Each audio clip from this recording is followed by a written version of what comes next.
On the final day of May, a month where Indianapolis has been the epicenter of the sports world, today Indianapolis is the epicenter of the beep baseball world for the 24th annual Indy Thunder Beep Ball Bonanza from North Central High School on the northeast side of Indianapolis, alongside David Benny, who knows anything, everything, all things about beep baseball. I'm Derek Schultz, and we are proud to bring you tonight's broadcast right here on the ISC Sports Network. And Dave, a beautiful, beautiful day for some beep baseball, and we've already had games underway starting bright and early at 8 a.m. this morning.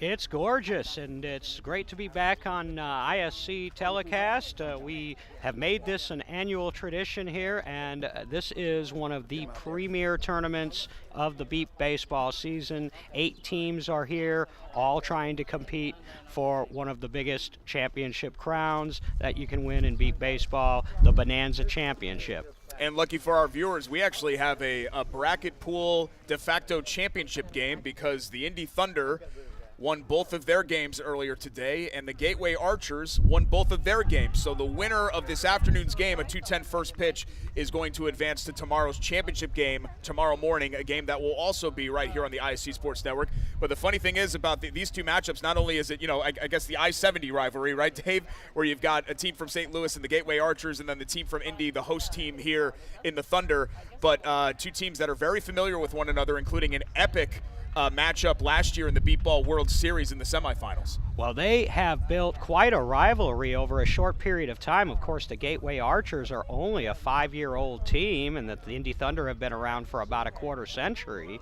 But in the last couple of years, as the Gateway Archers have improved, and the Thunder, of course, are always a powerhouse in Beep baseball, they have built quite a little I-70 rivalry. They squared off in the final elimination game at last year's World Series on a Friday afternoon for the right to play in the championship game, and it was one of the more dramatic games that we have seen in some time at the World Series. The score ended 21-20. The Gateway Archers came from 6 down in their last at-bats. The walk-off by their blue chipper, their all-star Mark Morris, and knocked the Thunder out of the World Series in 3rd place and advanced to the championship game, where they fell to the Philly Fire. So you have last year's runner-up finishers, the Archers, and you've got the Indy Thunder, who finished 3rd last year. And then, if that wasn't enough, the very first tournament this season out in Las Vegas, the two teams met again in a slugfest on some very fast fields, and the Thunder prevailed 36-35 in that one to take the championship out in Las Vegas. I do not expect a game in the 30s today on these more defensive fields. However, I think that this is going to be a really good, exciting game. Yeah, 21-20, 36-35, those scores speak for themselves as far as how close both of these teams have been over their past recent matchups, but should be a really exciting one today. And as I mentioned, for Bracket A, basically the championship game, the winner will play for the Beep Ball Bonanza title tomorrow morning right here on the ISC Sports Network. We have some great sponsors to get to today that are bringing you this special edition broadcast here on the ISC Sports Network, including Opti Park. That is where the Thunder practice. You see Darnell Booker, their head coach right there, number 23, overseeing things. Looking for a place to hold your next event or get together? Come to Opti Park. Located in the heart of Broad Ripple, Opti Park is home to baseball, birthday parties, family reunions, and playground fun. Opti Park is a community park, not a city park, run by volunteers for over 60 years. OptiParkIndy.com for more details, provided by the Optimist Club of the north side of Indianapolis, proud sponsor of the Indy Thunder and proud sponsor, of course, of today's broadcast. Dave, let's go briefly over the rules, because I'm sure that while we have a lot of Beep Ball fans that are tuning in for this broadcast, maybe many are going on to ISC Sports Network and thinking to themselves, well, what's Beep baseball? Okay, it's baseball for the visually impaired. So are there walks? Are there strikeouts? How does this all work? There are only 2 bases in Beep baseball. There's a first base and a third base.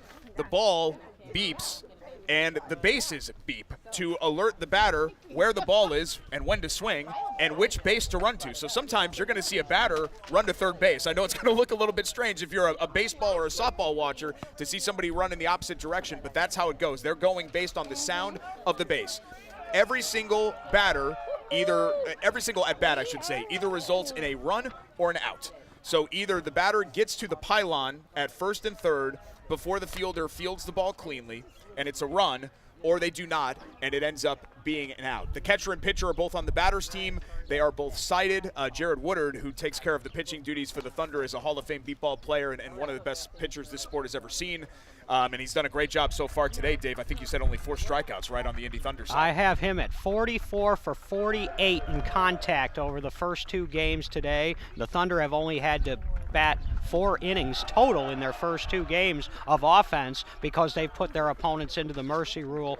Jared is on fire. The offense is clicking. And for anyone who hasn't seen a beep baseball game before, you're in for a real treat with this one. Both of these teams have speed. Both of these teams make a lot of contact. Both of these teams play terrific defense, and that's why they're among 2 of the top teams in the world. A couple of other nuances about this game. Of course, 6 batters per side. You can have a designated fielder and a designated hitter, so you're also going to have a total of 6 defenders in the field. The 6 innings for a regulation game, of course, 3 outs per inning. One little nuance, instead of 3 strikes in beep baseball, you get 4 strikes. You are allowed to take 1 pass ball during each at-bat. Just like regulation baseball or softball, you cannot strike out on a foul ball. So it has to be a clean swing and miss. There is also a home run line out at 170 feet from home plate.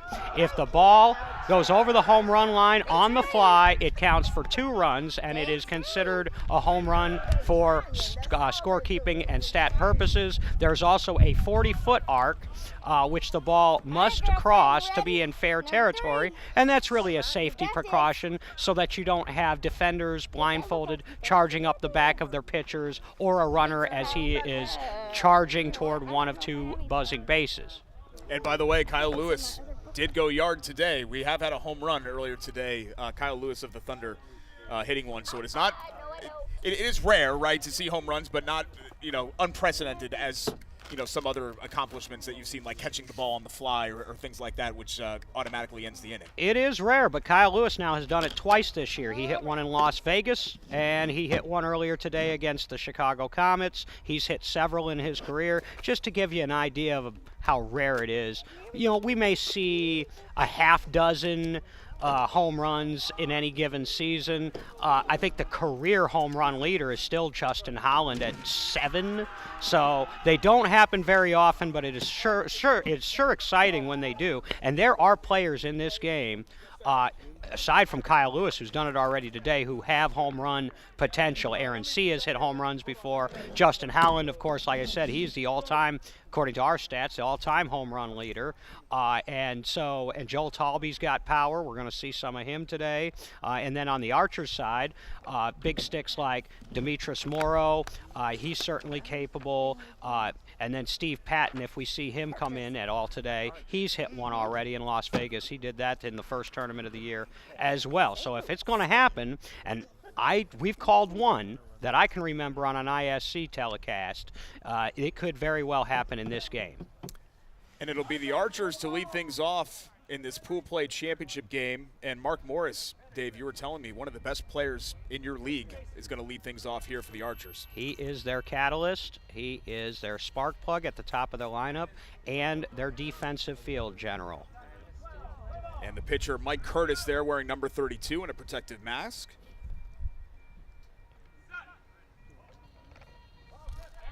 First pitch swinging there from Morris for the first strike. A reminder, as Dave mentioned, 4 strikes, and you're also allowed to take a pass ball. Big swing there for Morris, and there's a ground ball that is going to get through. And we'll see what the call is. I think he was safe, but we'll see.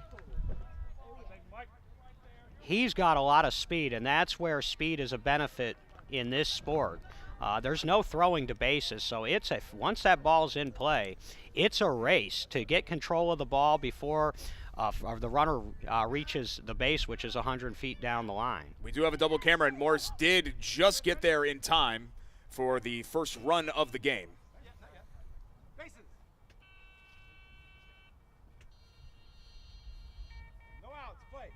And that'll make way for Nathan Lawson. Foul tips that one. Nathan's a good-looking young player. He's, I believe, in his 2nd year now with the Archers, and he's progressed quite a bit. Now he's a starter. Swing and a miss there from Lawson on the second pitch. Dave, by game 3, are the batters about as locked in as they can be now that they've had 8 o'clock games, they've had 11 o'clock games, or can there actually be the counterproductive with the fatigue from playing 2 earlier games? Well, I don't think you're going to see fatigue from the Thunder because they've gotten so many players in and they've got so many on their roster. The Archers have a little smaller roster. That one is put in play, and going to third base is Lawson. Thunder running for it, and they got it in time. Excellent play there. Cody Jeffries, nice quick pickup there. And that's how you make a nice clean out. Don't even give him a chance because Lawson's got some speed too. Just to finish that thought though, with the weather conditions, the way we've had it a lot hotter out here at this tournament this time of year. I don't expect fatigue to be a big factor. Both of these teams are well conditioned. Both of the pitchers are used to pitching 3 games in a day, and so I don't expect that to be a factor in this game. So 1 away, Archers lead it 1-0. And here's Demetrius Morrow, who you had mentioned has power. Big swing there, swing and a miss from Morris on the first pitch. Yeah. Morrow doesn't have quite the speed that these first 2 hitters had, but he can hit it over your head, so it doesn't matter. And Morrow pops that one down the line, but just foul. And lucky for the Thunder that was foul, because that would have been an easy run. Both of these pitchers, Curtis and Woodard for the Thunder, pitch very quickly, and so don't blink or you might miss something. No pitch clock needed for either of them. I kind of like the high pink socks there with the Archers. Pink is a secondary color there, but Mike Curtis, their pitcher, rocking the knee-high pinks there.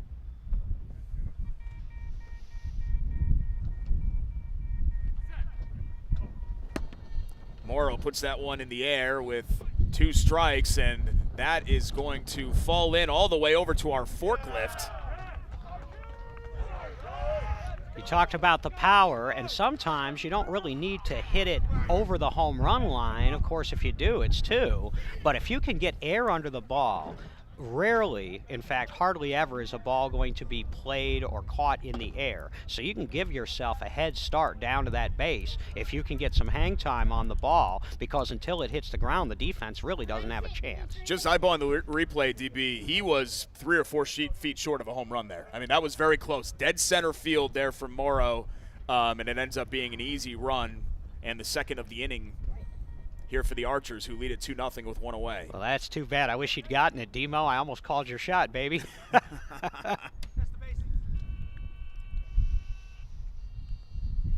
Not a bad start for the Archers, though. 2 on the board with only 1 out. And Ethan Johnston up. Big swing, but a miss on the first pitch. Ethan Johnson was inducted into the NBBA Hall of Fame last year. You can be inducted into the Hall of Fame as an active player in beep ball because a lot of these players play a long time. Fouls that one off. Is there a service minimum? 10 years. Gotcha. You got to have 10 years in the league. Ethan was a contemporary of mine. I mean, he started playing maybe 5 years after I did, and for a long time we were rivals on some pretty good teams, playing up at the short position. 3 strikes here, but he puts this one in play. Just a gentle pop-up, and it looks like it's going to sneak through. Wow. Johnson puts a 3rd run on the board, and that was a ball that went high up into the air, DB, and it just died. A really, really difficult play for Justin Hotland, and he was a little bit late on it. That's what we call a good beep ball hit right there. If you can get it a little bit of air time and place it right, you got a good chance to score. Look at this, 3 out of 4 have scored so far to start It was a the game. foot or 2 over the line, so that's about as perfect as you can make it, I would say. So you get a deep fly ball, and then you get a short fly ball. Now you got the defense guessing.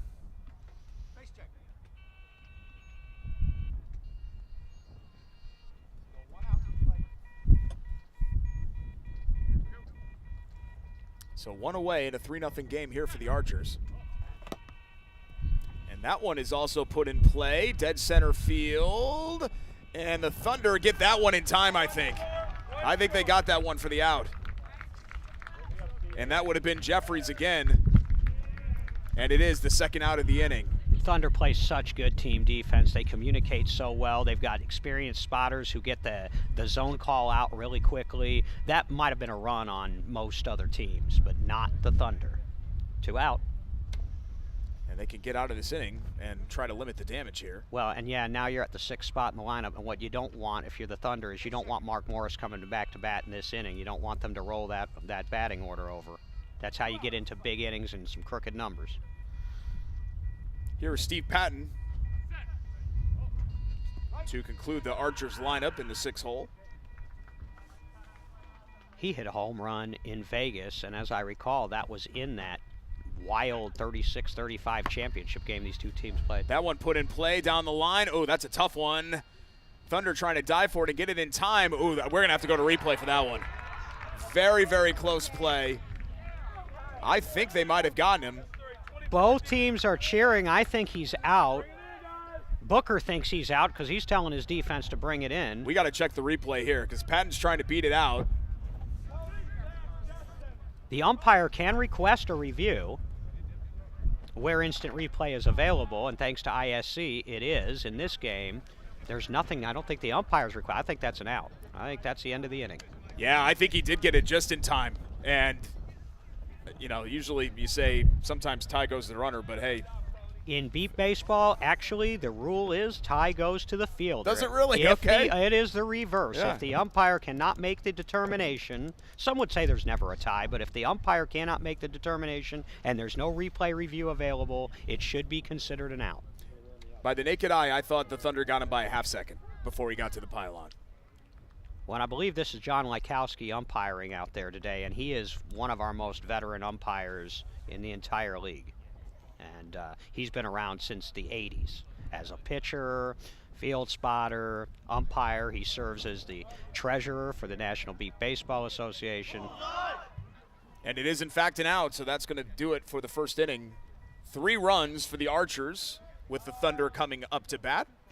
Wanted to thank some of our great sponsors bringing you today's broadcast right here on the ISC Sports Network, including Comfort Care Home Care in South Indy. Comfort Care Home Care wants you to know that their focus is to help clients live their best life possible. They are a premier non-medical home care company committed to their clients with their fall risk, dementia care, inclusive alley, and veterans programs.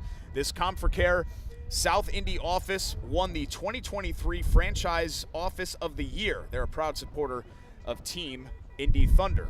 Also wanted to thank Simplified Insurance Solutions. Health insurance experts offering Medicare supplements, Medicare Advantage plans, prescription drug plans, dental, vision, and hearing coverage. Located in Lawrence, call Latrice Jeter today at 888-340-7633.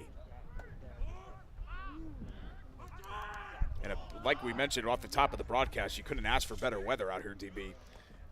No, there's a little bit of wind. I don't think it's enough to affect the hearing of the defenders or the base runners. Sometimes if you get too much wind, it can make it hard to hear the ball. But it's really just kind of a cool, chilling breeze. I'm sure the players love it. Thunder will come up here. You got to look at Jared Woodard, who was one of their constants. A lot of things have changed. A lot of things have stayed the same. Of course, the Thunder rattled off 5 straight world championships between 2016 and 2021. Probably would have been 6 if we had had a World Series in 2020. And they've still got a lot of their key players, but they have also added players like this one. And there's a hit there by Jeffries. Trying to get to the pylon in time, and he won't do it. So a leadoff out for the Archers. Nice defensive play. That's a big play for the Archers, too, because Cody Jeffries has hit above 600 for over the last couple of seasons since coming over to the Thunder from Atlanta. So he is a very difficult out and almost always puts it in play. Put that one in play, but he did end up hitting it right at an Archers infielder. So one away here to start the bottom of the first for the Thunder, who trail 3-0. And here's Zach Buehler. Zach Buehler is one of the mainstays that hasn't changed. He was a part of that Thunder dynasty run. Big swing and a miss there. He's got the red bandana on. And the big beard as he stands in. That ball put high into the air. And it's going to drop in. That's a really tough play for the Archers.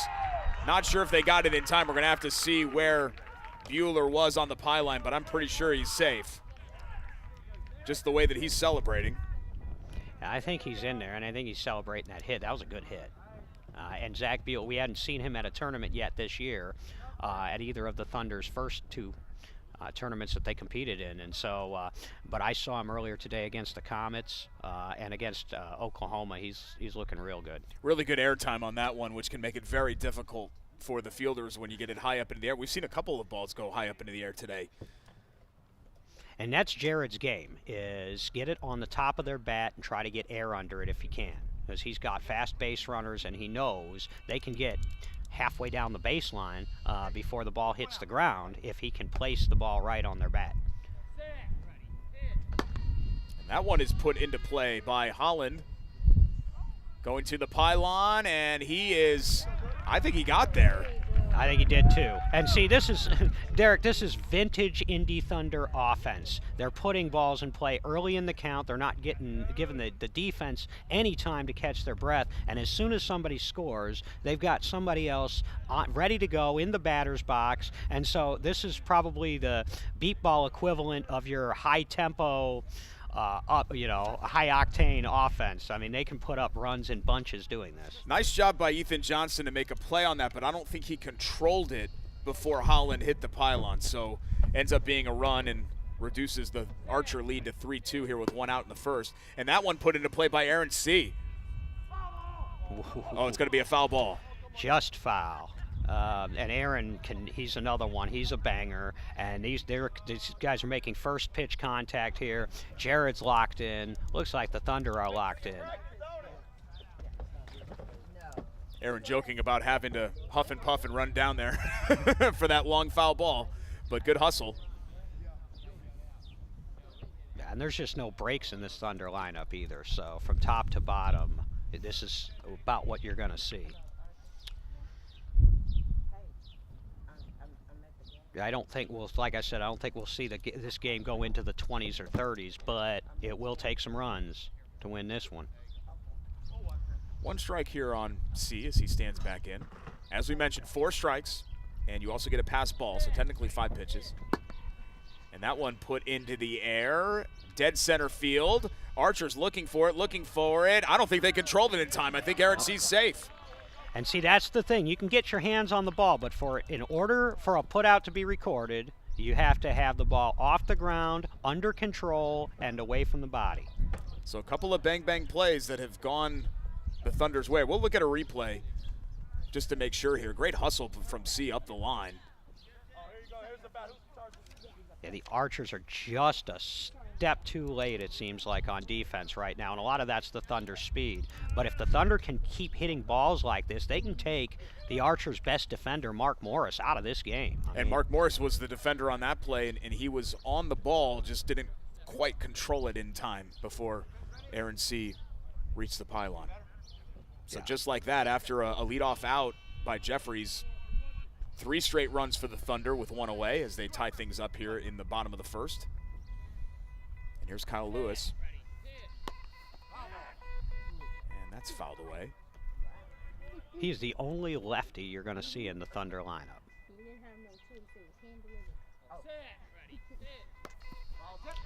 Tipped again. Kyle Lewis is another one. He was a part of the Thunder championship run. Big part of it. You'll see sometimes the batters reach down for home plate, make sure they're standing where they want to be. And there's a pass. That's our first pass ball of the first inning for either team. And they'll do that with 2 strikes if Jared wants them to. And you'll see that quite a bit. That's a pattern with the Thunder. If Jared gets 2 strikes on the batter, they'll usually take their pass ball on the 3rd pitch. Interesting. They've been doing that for as long as I can remember. Lewis down to his final strike here.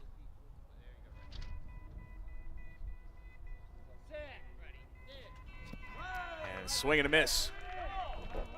Rare strikeout for Jared. That's a gift. Whenever you get one of those, you breathe a sigh of relief as a defender.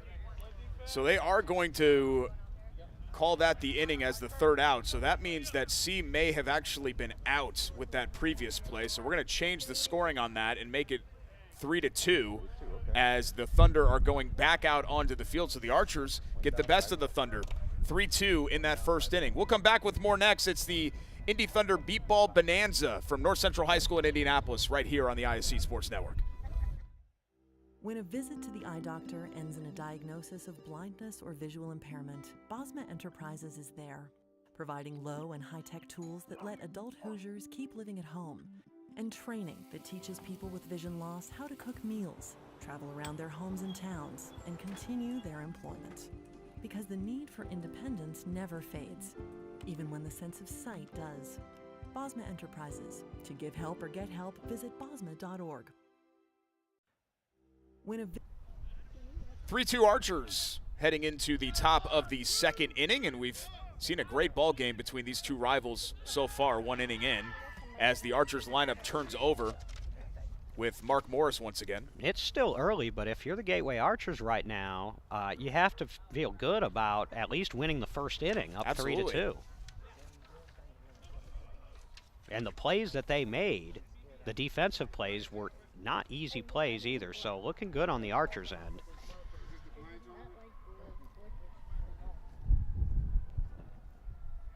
And Mark Morris got him started last inning. Mark Morris was the most valuable player at the Sooner State Invitational a couple weeks ago down in Moore, Oklahoma. Even though the Archers finished second in that tournament, Mark Morris was so dominant. I believe he had 16 runs and 17 putouts over the 4 games. So he was doing it on both sides of the ball. In our unofficial player rankings, he is currently #1. It took about 5 years for somebody to unseat Eric Rodriguez from his spot, who we've seen so many times on ISC broadcasts before. Sure. But right now, it's Mark Morris. And a lot of that had to do with just clutch hit after clutch hit last season as the Archers made their run to a second-place national finish. He's the straw that stirs their drink. And, you know, when several other star players around him chose to move on, he, rather than doing the Kevin Durant thing, as it were, did more of the late Kobe Bryant, and he stuck around to continue to be the catalyst for this team. He could have gone anywhere. Morris 1 for 1, looking to make it 2 for 2. Fouls that first pitch off. And you can see the speed, Dave, when he takes off down the line. He's always had that speed. You know, I was a teammate of Mark Morris his first 2 seasons in the league, which were with the Thunder. He's another one who came up with the Thunder in 2013 and 2014.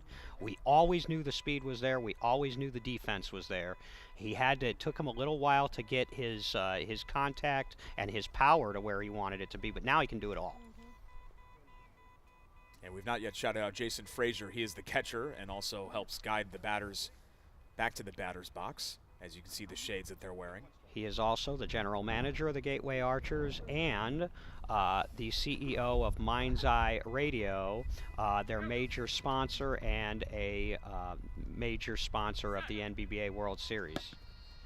That one from Morris put into play, and looks like Jeffries went the other way on that one, and Morris is going to end up with a run. You only get one chance with Mark Morris running down that line. You can't take a bad first step. Sometimes on some players you can recover, not with Mark.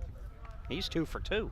And you see Jeffries there just dove to the other side of the ball as it kicked left. And as you mentioned, Dave, once it's just kind of sitting there in the grass, Morris well past safe. We've had some bang-bang plays. That was not one of them. Well, and part of the thing is this is kind of tall, thick grass, and so sometimes what will happen is the ball will come to rest on its speaker down, and which will make it even a little tougher to hear.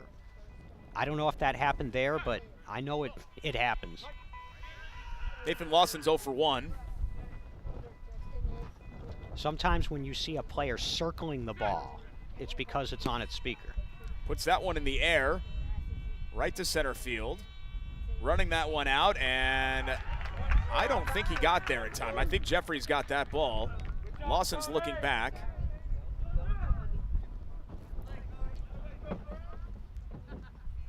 And we'll look at a replay here from our ISC crew. Puts that one in the air. Jeffries went the right way that time. Got on the ground. And I think he corralled it before he reached that pylon, before Lawson got there. And we have a game with some of these athletes of this caliber on both sides. You're going to see a lot of close plays. This is going to be a tough one to umpire. And it sounds like it's been challenged. We may... The umpire's discussing it with Darnell Booker. And what he is explaining, I think, to Booker is that it has been challenged, and he may be they may be asking us for to see a replay review here. We do have that capability. We've done it before when umpires have requested it.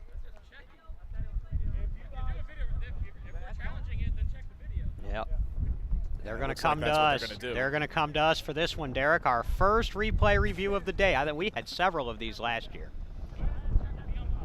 Jordan Chu, the director of our crew, is the one that helps make that possible. But we've got a great crew today. Wes Wolf on replay, Travis Sutton on graphics in the truck. Jacob, Eldon, Caleb, and Dalton are 4 cam ops today here at North Central High School.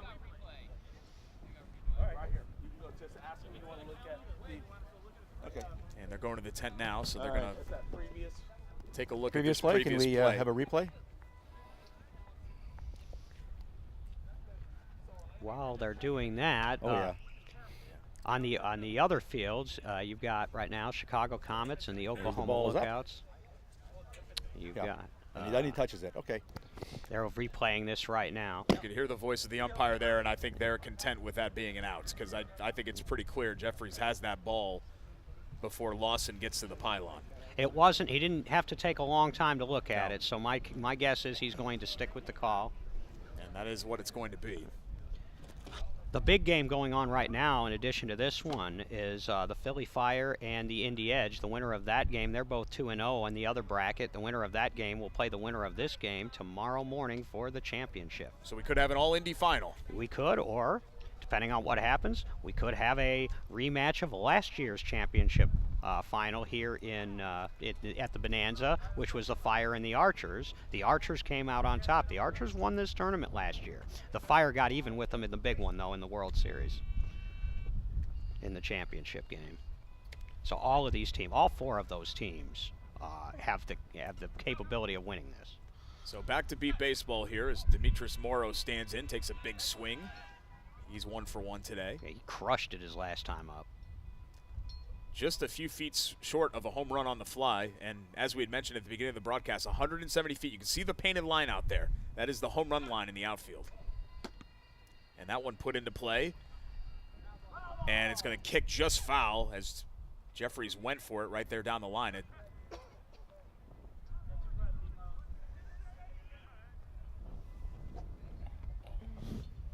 And the foul lines are 10 feet off the baselines, and that's another safety precaution so that you don't have a fielder and a runner crossing paths on a ball down the line. It still can happen, but that 10-foot buffer zone really helps.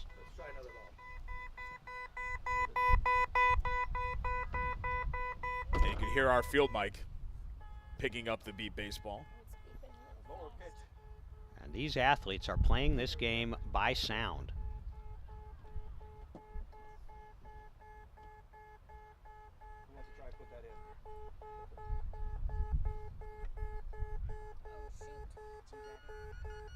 Looking to get potentially a new beat baseball into this game. And you'll hear 2 different pitches or 2 different tones to the beat baseball, and that's because they are 2 different manufacturers that make the ball. So what you've been hearing is the lower pitched ball. I think they may be going to switch to one of the more higher pitched ones. I didn't think there was anything wrong with that ball, but then again, I'm not the one out there playing with it. Morrow steps back in here with 2 strikes. Archers lead at 4-2 in the top of the second. Big swing and a miss there, so he'll be down to his final strike. 1 for 1, did score a run in the first, did Morrow.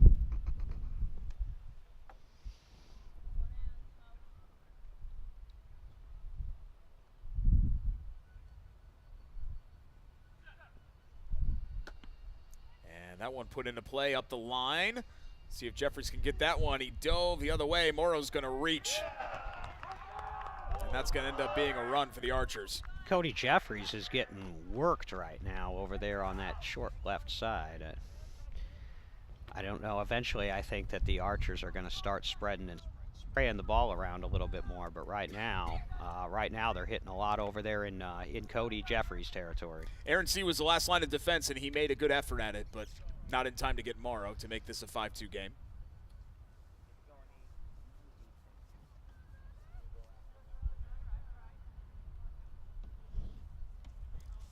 So 2 for 2 for Morrow. Ethan Johnston looking to do the same.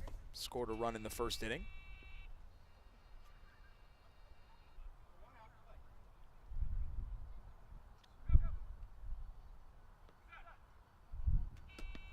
Johnston fouls this one off.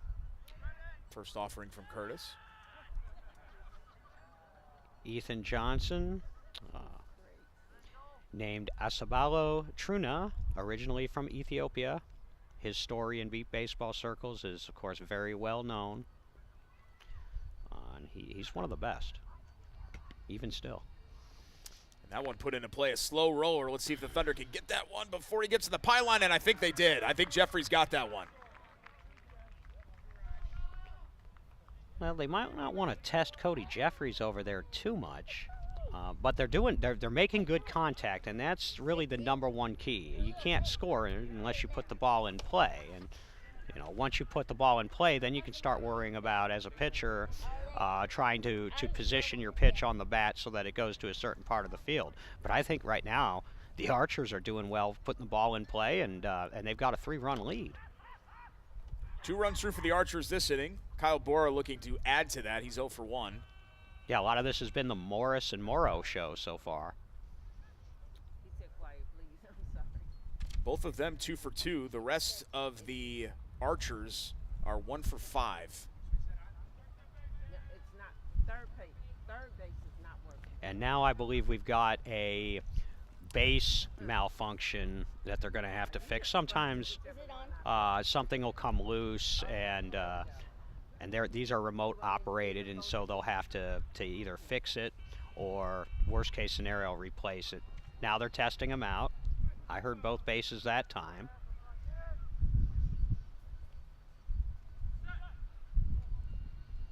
And swing and a miss there from Borah. See, these bases are switched on at random by a neutral base operator who's an official. And that one popped up, put into play. Oh, off the feet, but he ended up getting it in time. Really, really nice play there by the Thunder.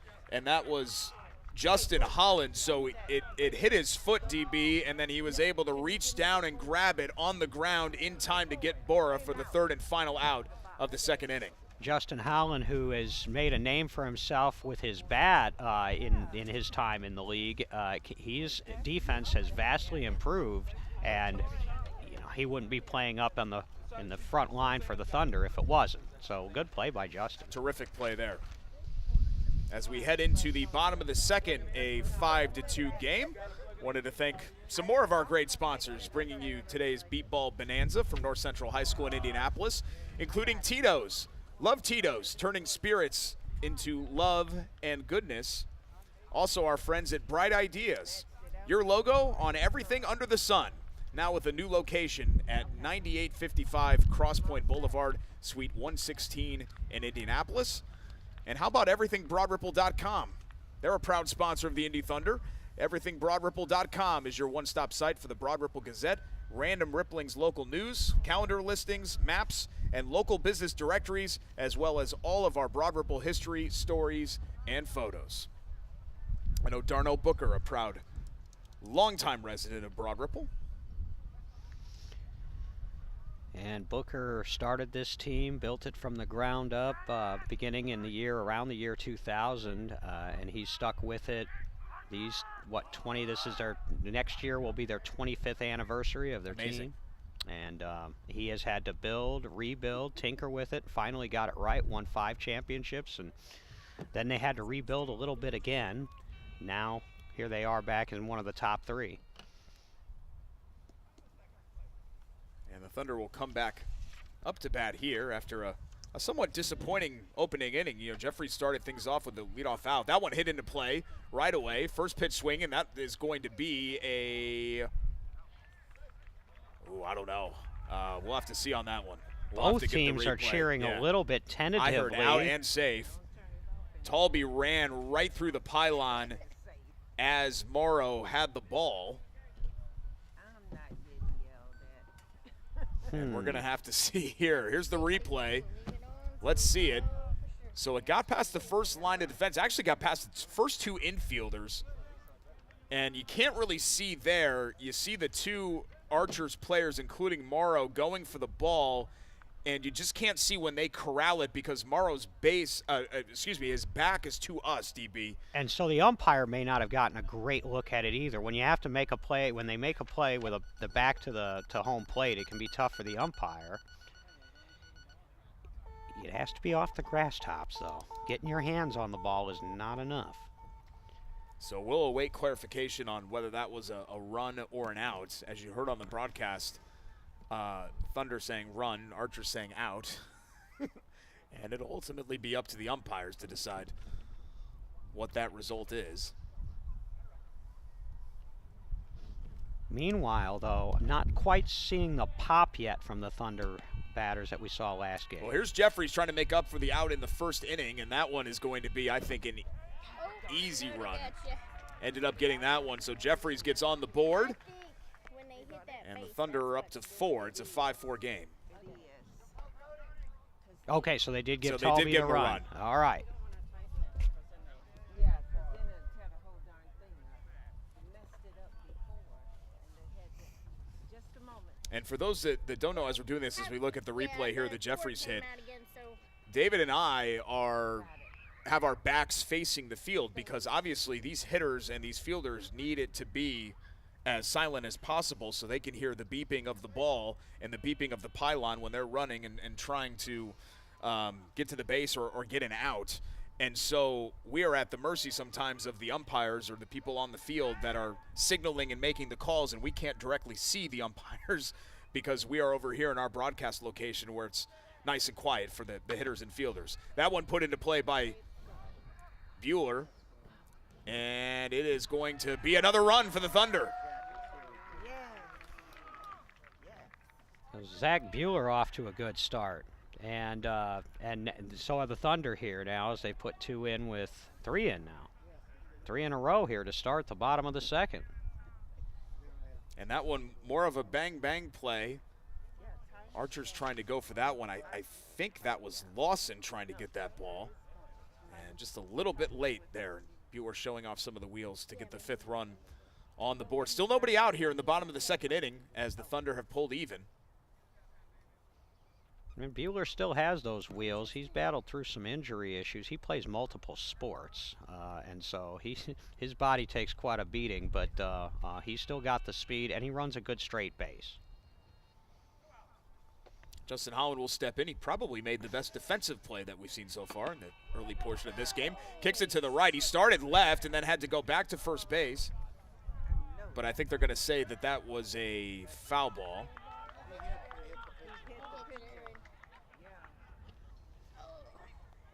Hit the pitcher. So if the ball hits the pitcher, Dead ball. it's a dead ball replay.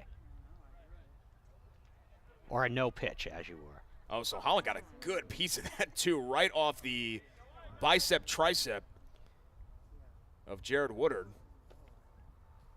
Well, that's better than where Jared took a line drive a few years ago off the bat of Adam Rodenbeck and was out for about a month with a cracked jaw.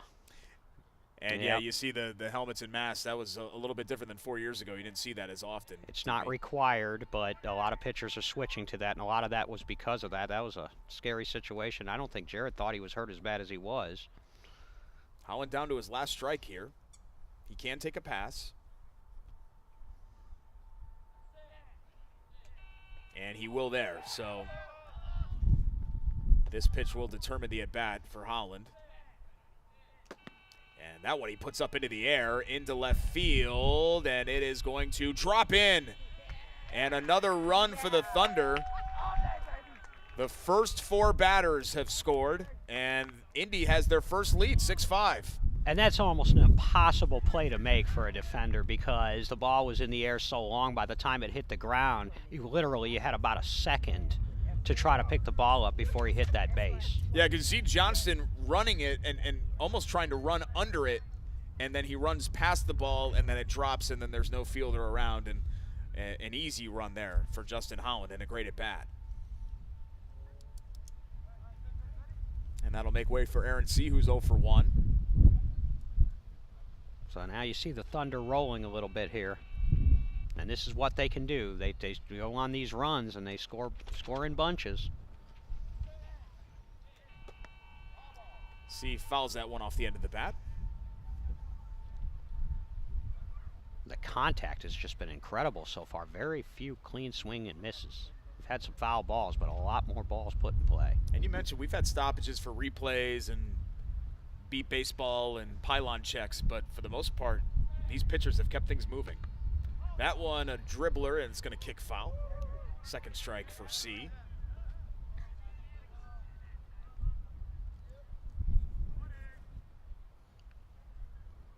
Aaron C., he hadn't hit a home run yet this year, but he hit a couple last year.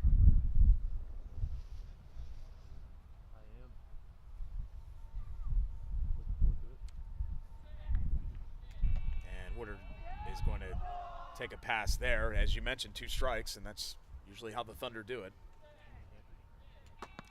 Big swing up the middle, and that is going to go past the first 2 defenders, and it's just going to sit there for a run. Really nicely done by Aaron C. and Jared Woodard to execute another run, and that's 5 straight to start the second inning, DB. So the Archers have a problem right now, which is the Thunder are hitting the ball over or beyond the Archers' top defenders, which is their front line. I mean, that's Ethan Johnston isn't chopped liver, but a lot of the time he just doesn't have time to make the play, and the front line defenders are being taken out of the equation. That ball went right up the line, directly in between Johnston and Morrow, and really nothing that they could do about it, and then it just sat. As you mentioned, the high grass here, DB, a defensive field. Yeah, it'll knock it down. But no matter how defensive the field is, if you hit the ball high enough or you hit the ball hard enough, sure, you're still going to score. And so that's the game that Jared and the Thunder are playing right now. Kyle Lewis, who's 0 for 1, steps in. He is the only Thunder player so far who has not registered a run. I think he's the only strikeout, too. I don't expect to see that again.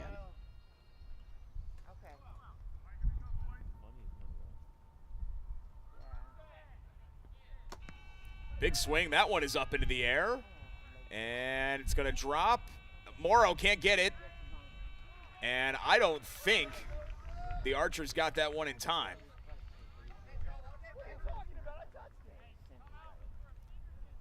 So Kyle Lewis is disputing whether he touched the pylon or not. Here he is running up the line, and here's our replay. Let's see if he touched it, because I thought he should have been there in time.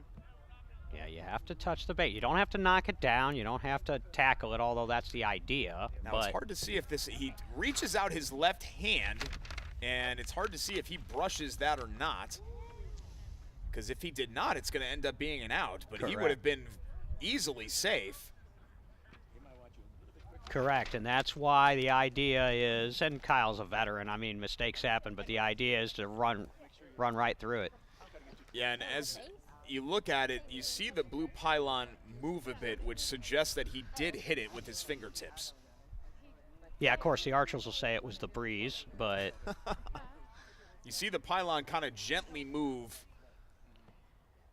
and we haven't scored as a run so far here, but we'll see as the Archers are conversing. If I was an umpire, I'd be a stickler. If I don't know for sure, guess what? Well, you didn't run straight through it, so I'm calling you out.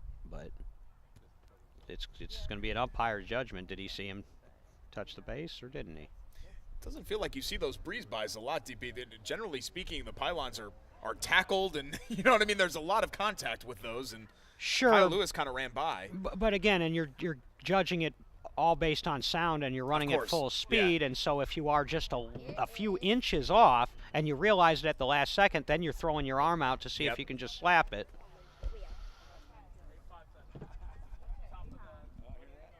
We're in the second inning. So we haven't scored as a run, as Joel Talby will step in, and we'll leave it that way unless we get some sort of other clarification on that. Still nobody out, as the Thunder have pushed 6 across.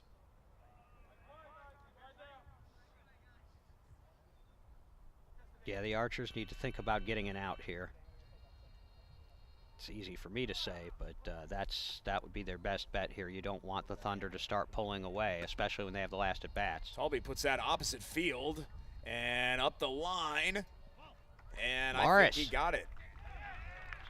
Is that Mark Morris that got over there to that line? No, that No? was Who was that over there? Kyle Bora. Kyle Bora on who the other got side. over the line. He called ball nice and loud. Kyle can play some defense too. That's why I say they're very strong at a few positions on the field still, the Archers are. I think that's another one that is going to require a replay. Here is our replay as he hit that opposite field. And there's Bora going for the ball. There's the ball on the line. And I don't think he controlled it in time. Yeah, if he's bobbling it still, or if he's still in the act of trying to corral it, then that could be called a run. He had to come quite a distance to get to that. Bora's got good ears. So again, we're going to score it as a run until we get a clarification. So we're operating as a 9-5 game with no outs. And it turns the lineup over for Jeffries, who led off this inning with a run.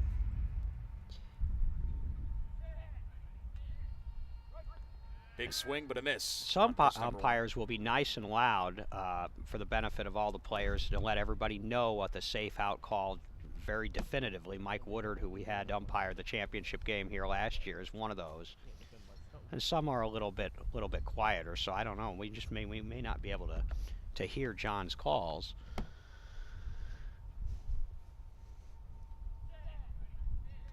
Woodard to Jeffries. Hits that one well up the left field line. And that is going to be a run for Jeffries. A really nicely placed ball there, right up the line. And Lawson made a really good effort at it. He dove into the picture at the last minute, but Jeffries had already reached the pylon at that point for another run. And that's another well-placed ball when you can get it that close to the baseline and make the defenders have to move. What they're not doing is just rolling ground balls to Mark Morris and Kyle Bora. That's where teams can get in trouble with gateways. I mean, if you start rolling ground balls to those guys because they don't miss.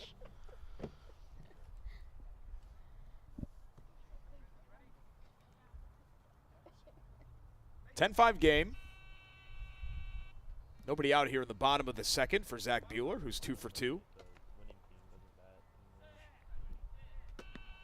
And hits that one up into the air, and it's going to kick back foul.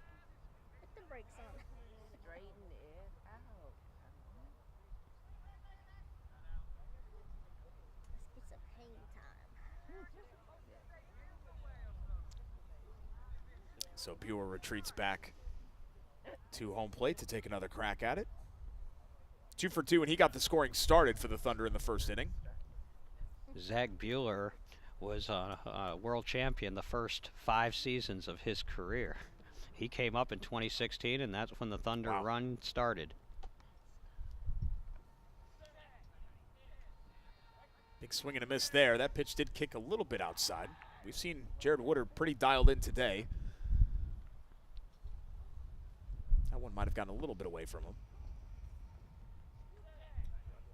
2 strikes, and they'll take the pass ball.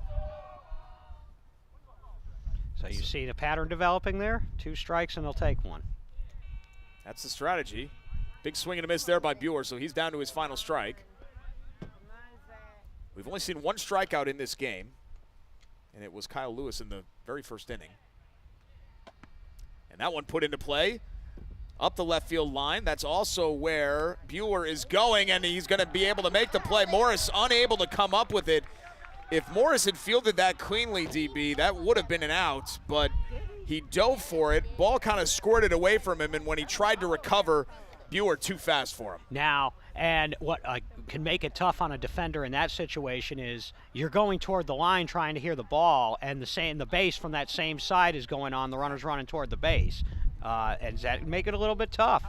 That's a play that Morris usually makes. I'm not going to say it was a routine play, but Morris makes those plays more often than not. And he found the ball. That was not the problem. It was securing the ball, which can be it's one thing to be on top of it, but you have to secure it as well, and Morris unable to do that. So another run for the Thunder as this rally continues here. Correct. It's all about possession, yeah. Just getting to the ball isn't enough. 3-for-3 day for Bueller, and it's an 11-5 game suddenly, as Archers really need an out so this game doesn't get too far away from them. Justin Holland will step in here. He's 2 for 2. Yeah, as I have it, that's 9 straight runs that the Thunder have put up. And it's still early. The Archers will get some of these back, but you don't want to lose touch with the Thunder in here. Big swing and a miss there from Holland. And that's what's so tough about this Thunder team, DB, is the fact that they can lay it on you like this. When they get cooking, it's hard to stop. That one put into the air.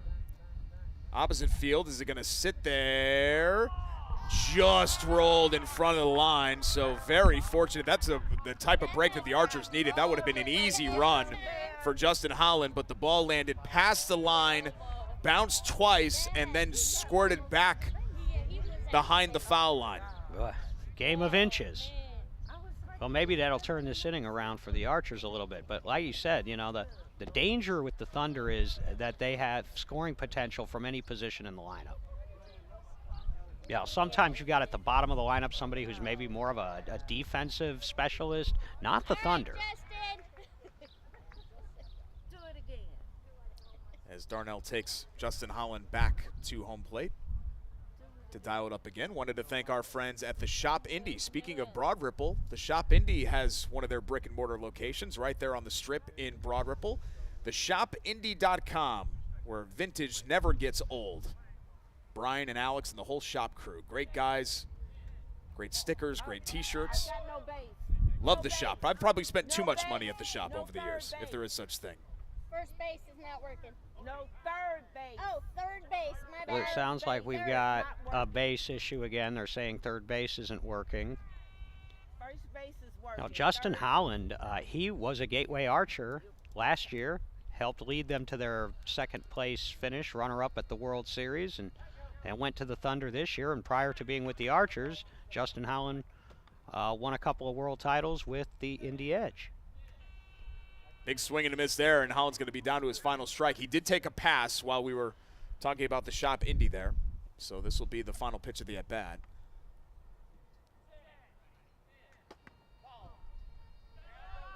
Oh, and that one fouled off. So he'll get at least one more. Warren's mentioning, just like baseball, the foul tips keep you alive. The Archers really need this out. I can let you use mine, but I have to take. He puts that one in the air and in play as he runs to third base. Let's see if the Archers can find it. Can they get there in time? They're not going to get there in time. That's going to be another run. A 3-for-3 day so far for Holland. And when it rains, it pours for the Archers. That's 10 straight runs for the Thunder without an out. It's a 12-5 game.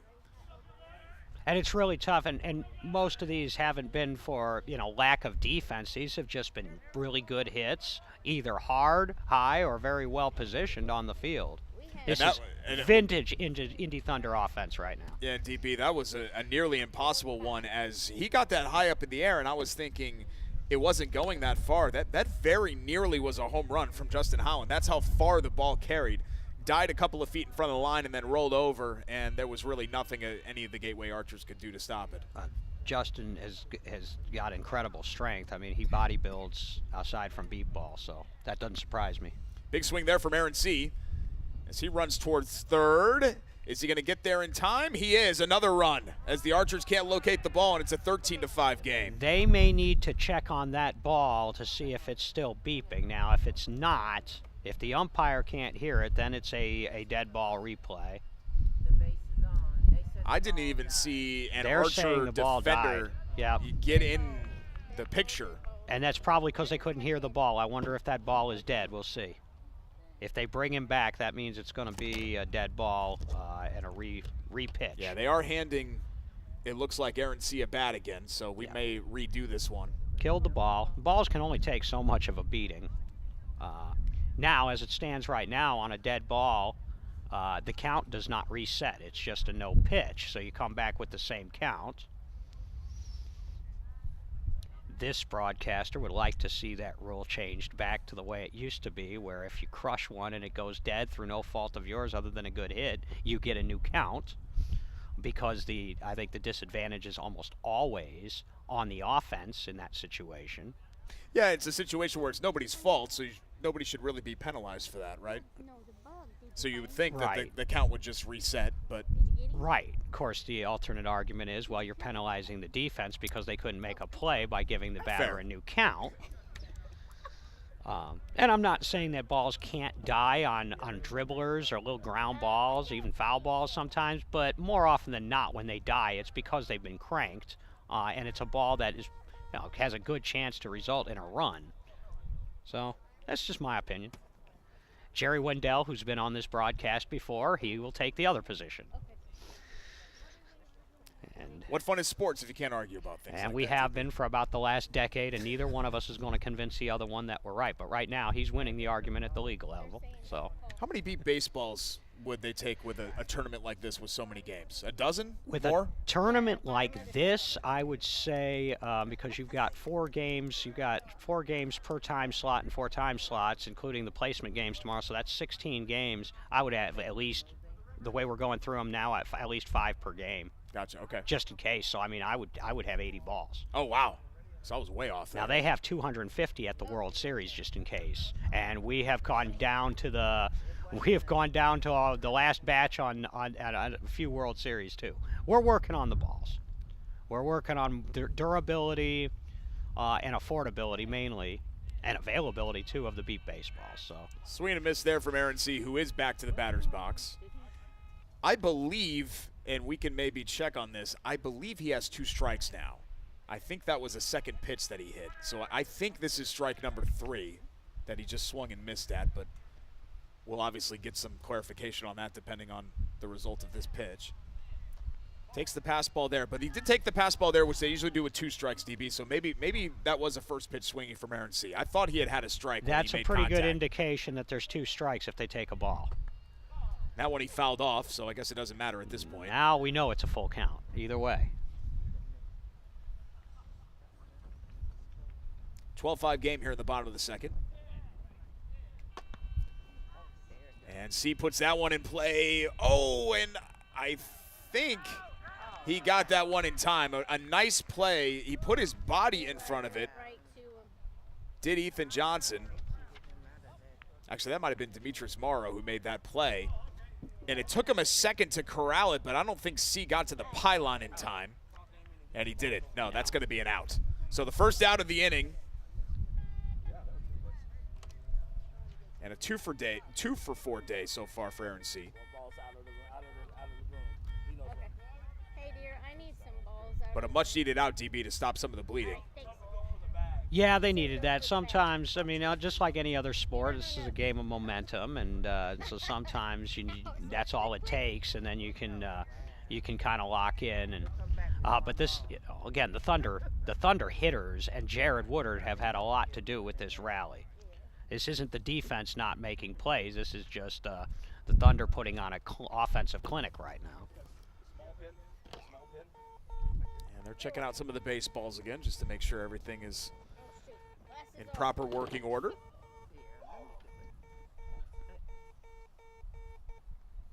And this is nothing new. The Thunder have been doing this really all season and certainly all day. As I said earlier, the Thunder hit 4 total innings of batting in their first 2 games and scored 37 runs in those 4 innings. So averaging 9 an inning, a little over. 2 results for the Thunder, 14-10 over Oklahoma. As you mentioned, that was a first inning mercy game.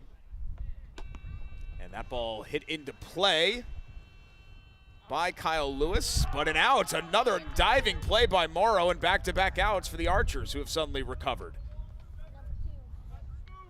So that's 2. Yep, we were right all along. So that is the second out of the inning. And you know, again, sometimes that's all it takes is if you make one, then you make another one, and now let's see if they can shut it down and get it. They're not out of this game by any means, but they need to get out of this inning.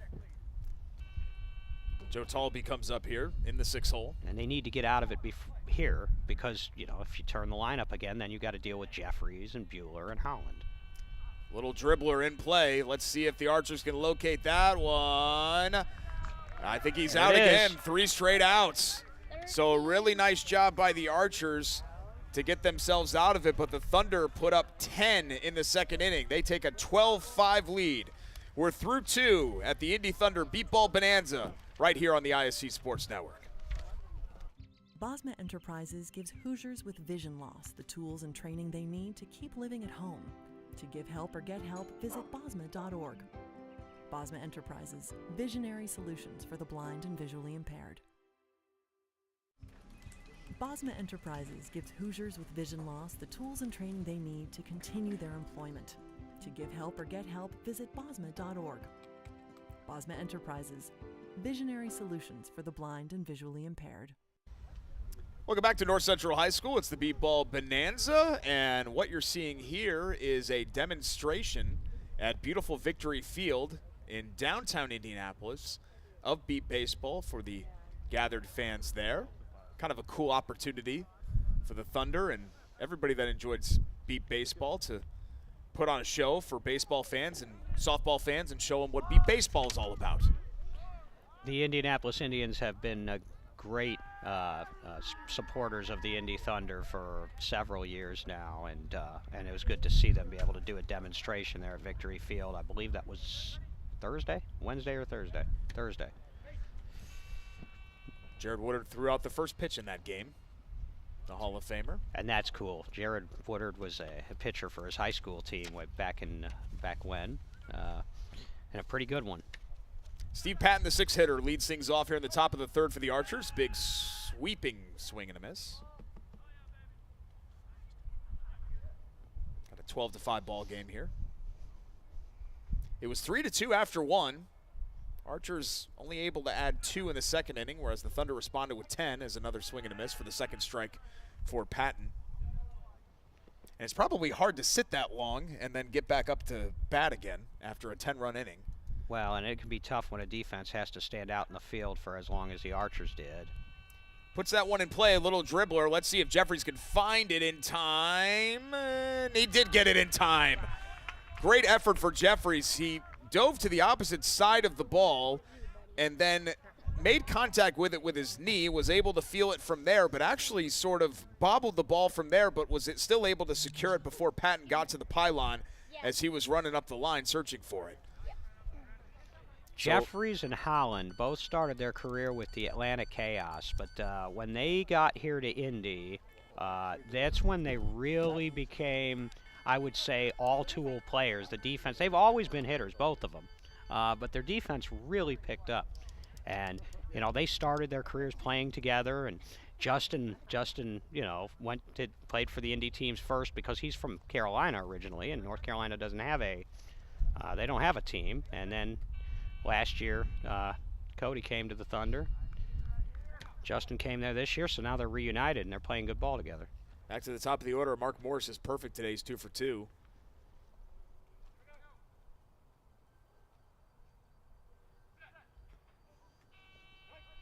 Morris and Morrow are each 2 for 2, accounting for 4 of the 5 runs. The rest of the lineup, DB, is 1 for 7. Yeah, they definitely need some more production from the bottom part of the order, and what they really need right now is to get a few of these runs back. The last thing you want after giving up 10 in the bottom of the second is to have a goose egg now, because then the Thunder, they'll just step on you then. That one foul tipped, so 3 strikes here for Morris and a big pitch upcoming. And as I believe you had mentioned, David, 12 runs is the mercy rule. Correct. And I'll explain that when we get a second here because it's a little bit complicated. Morris puts that one in the air and in play over towards Jeffries. It's over his head, and I don't think they're going to get there in time. They're not. 3 for 3 for Morris, and an important run for the Archers to make it 12-6. Yeah, so now we're at a 6-run spread. So the 12-run mercy rule, if we get to that point, so if a team is ahead by 12 or more runs at the completion of a full inning, so the Thunder, of course, would get their at-bats, but say, for example, they were up by 12 or more at the end of this inning, then the Archers would come up to bat. They would continue to bat until they either use up all of their remaining outs for the game or catch up, tie or take the lead. If they were to tie or take the lead, then the Thunder would get to make up all of their remaining outs until the game either ends or they win the game. Lawson, first pitch swinging, puts that one up the middle. Jeffries tried to dive for it. He didn't get there in time. They did not get there. It got past Jeffries, in fact. And Lawson reaches for the first time today, and another Archers run here. And he didn't leave anything to chance. You could hear it through our mic. He just plowed that base. And those are 2 big runs now for the Archers, so now we're back down to a 5-run spread. They just need to try to hang in this game a little bit and hope the Thunder offense cools off a little. Now we'll bring up Morrow, who's the perfect 2 for 2 today. And I think we're going to test another beep baseball here just to make sure.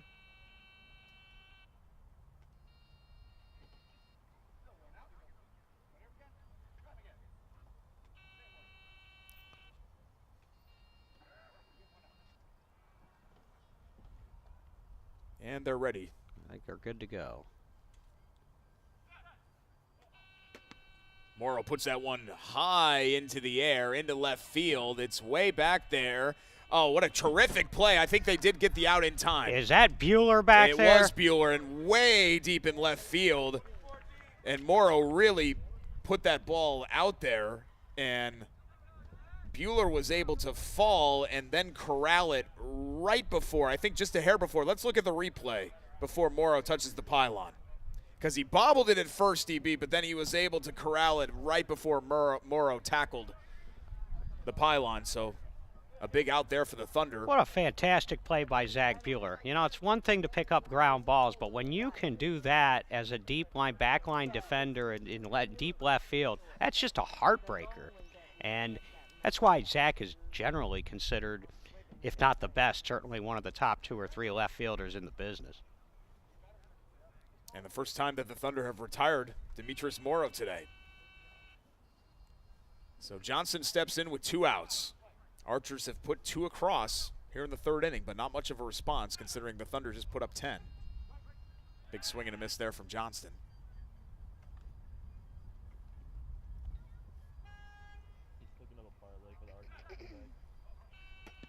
And that one he shoots up the first baseline and past the defender. And it's going to be another run. Really nice hustle there from Ethan Johnston to push another run across. And that ball went up the first baseline, past the initial Indy defender. And then I believe that was Lewis trying to get the ball in right field, and he was unable to. I'm not sure it would have mattered, DB.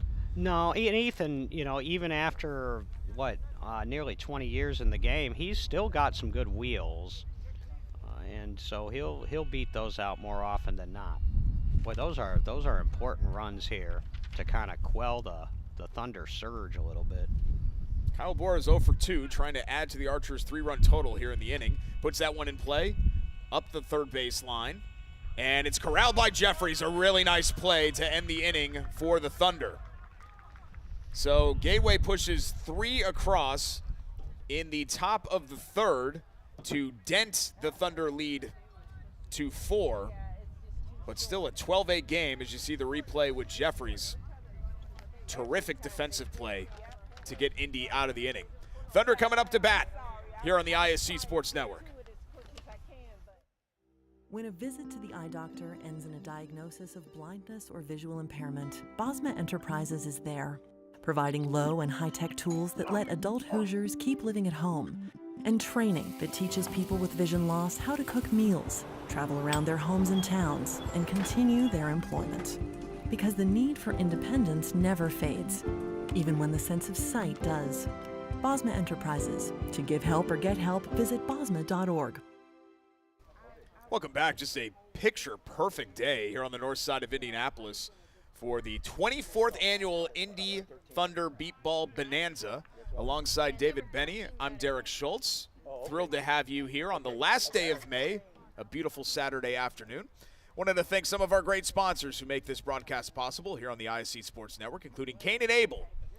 Orientation mobility services at Kane and Abel. Take a person's arm and they will lead you around the block. Give a person a cane and it will lead you around the world at Kane and Abel.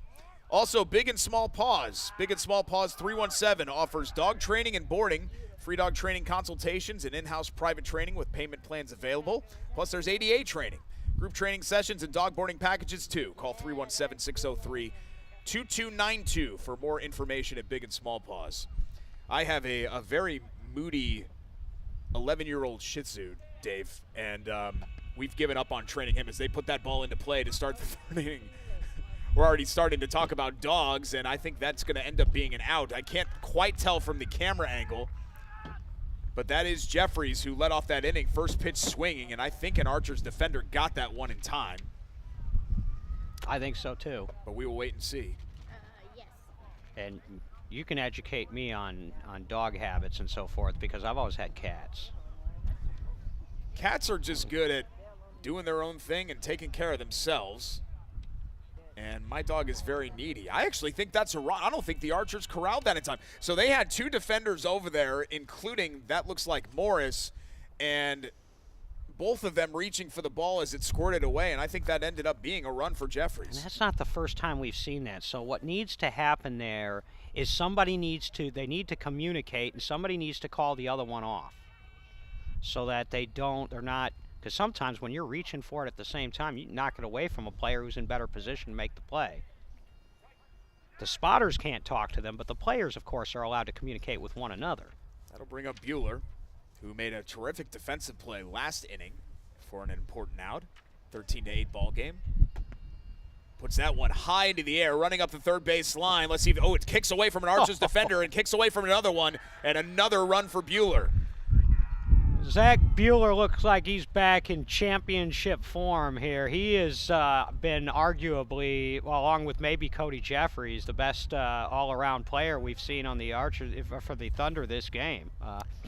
He's been outstanding on both sides, Zach Bueller.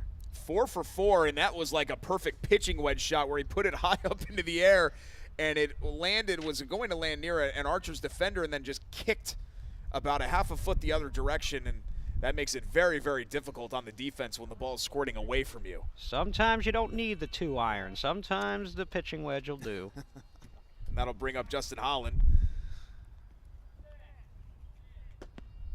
Puts that one in the air. Into center field, and it's going to drop. Can the defender get there in time? He can't. Another run for Holland, who's also a perfect 4 for 4. So the middle of that Thunder order, DB, really showing out here so far today. That was crushed. Unbelievable. And if he hadn't got so much air under it, that might have been a shot at a home run because you could tell when he hit it, came off just the sweet part of the bat. Made that perfect sound. Boy, he's a prolific hitter. And a tough play there for Morris as the ball just skied up there, and once it hit, it died. Tried to run over to it, but with Holland's speed, weren't going to be able to get him in time. So they got back those 3 runs right away. You know, that's, you think you're crawling, getting back into the game against this team, and then they come out like this again to start the bottom of the third. That'll bring up Aaron C. He's 1 for 3 so far today. Big swing, pounds that one into the ground, up the third base line. And he's going to be safe as long as he touched the pylon there, which I think he did.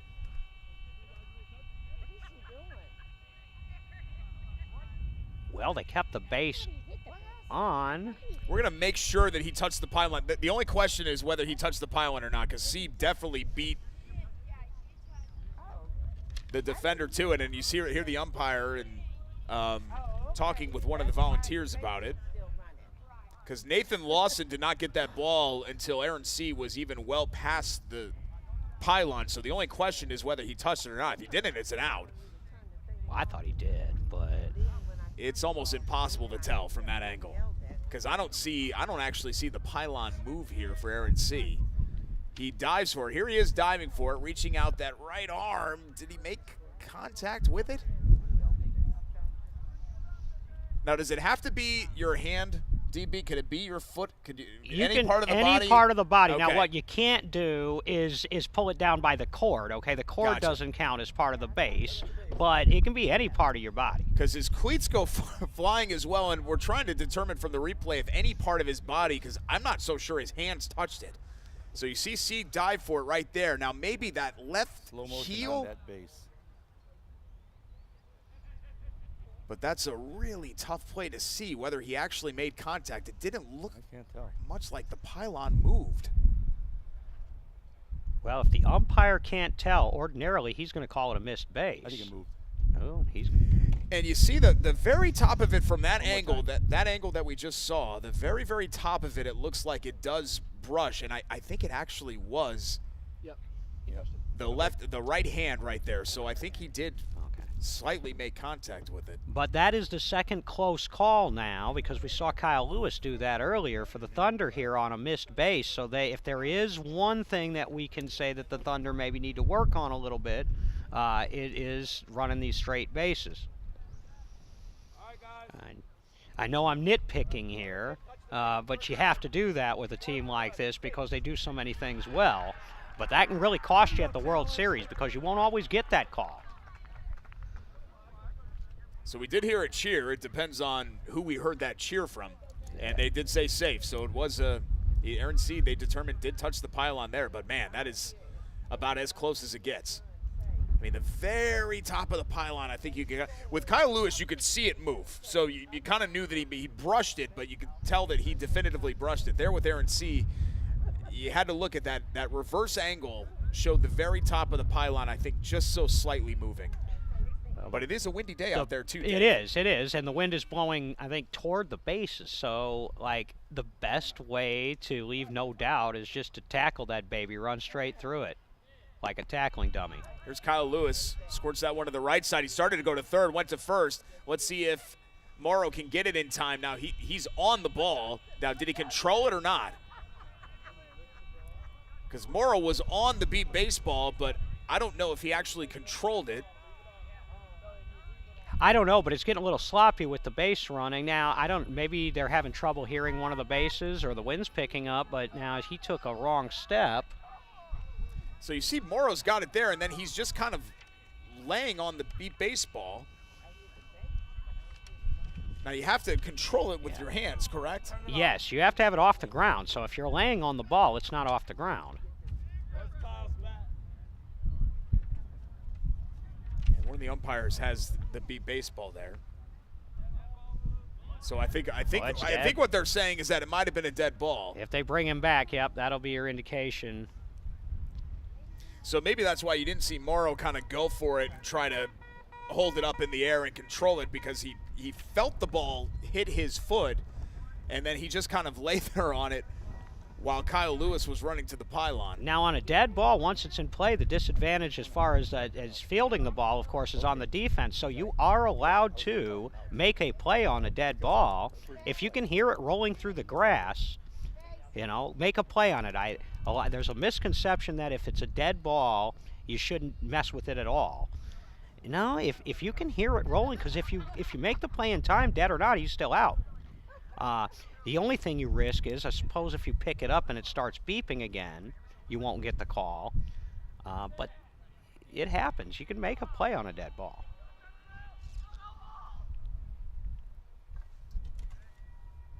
Well, here's Kyle Lewis. He's back to the plate. 1-for-2 day for Lewis. 16-8, the Thunder lead it. Big swing and a miss for the second strike. So they have put 4 on the board to start this third inning. And 14 of the last 17 batters for the Thunder have scored after a 2-run first inning. Yeah, they're really on a roll here. And here we are again with the Archers needing an out. And there's the pass ball with 2 strikes on cue.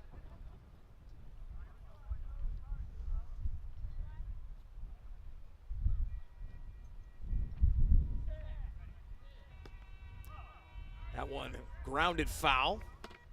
Back to Darnell Booker. And Lewis down to his final strike.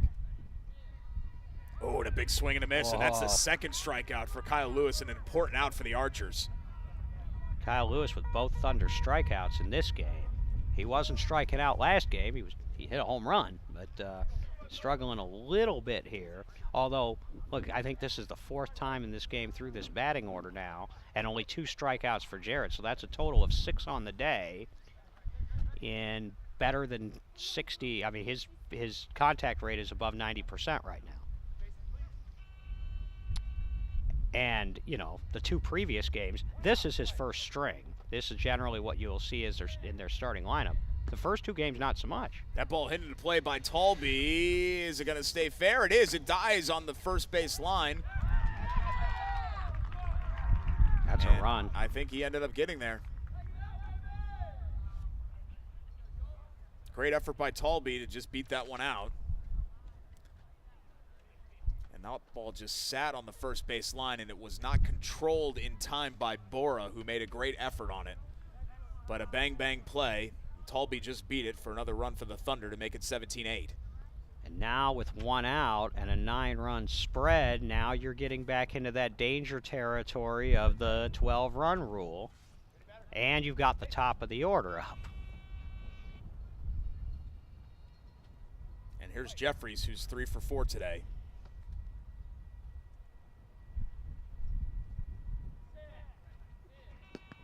That one put in the air into right field, and it's going to kick just foul.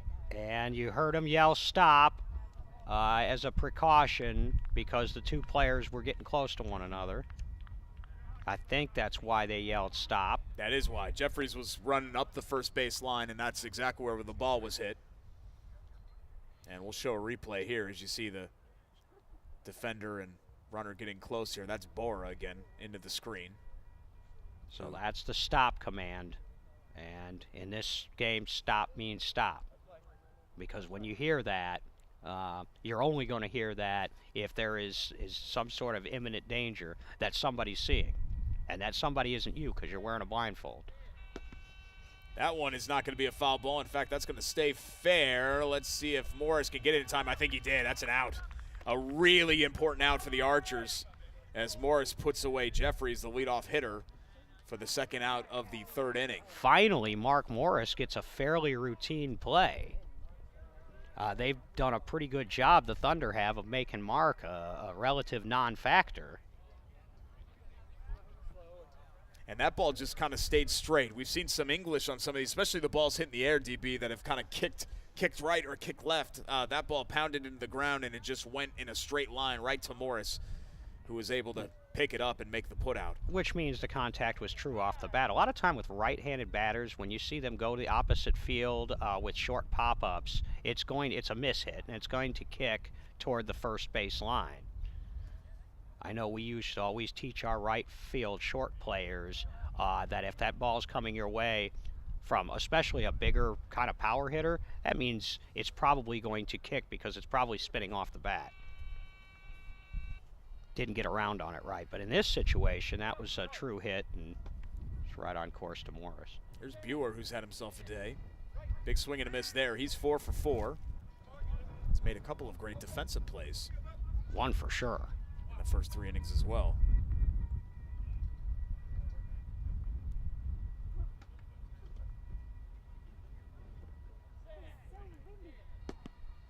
And that ball put up into the air, dead center field, kicks to the right, and Buer's too fast for it. Morris made a great effort at it, and he had it on his body, then it squirted away from him, and Buer able to get to the pylon in time. Once you make the first contact and can't corral it, somebody of Buer's speed, you're not going to be able to get him out. This is the first 5 for 5. This is the first day of competition for Zach Buehler all season long. We hadn't seen him since the World Series last year, and he's 5 for 5. He's hitting first pitches.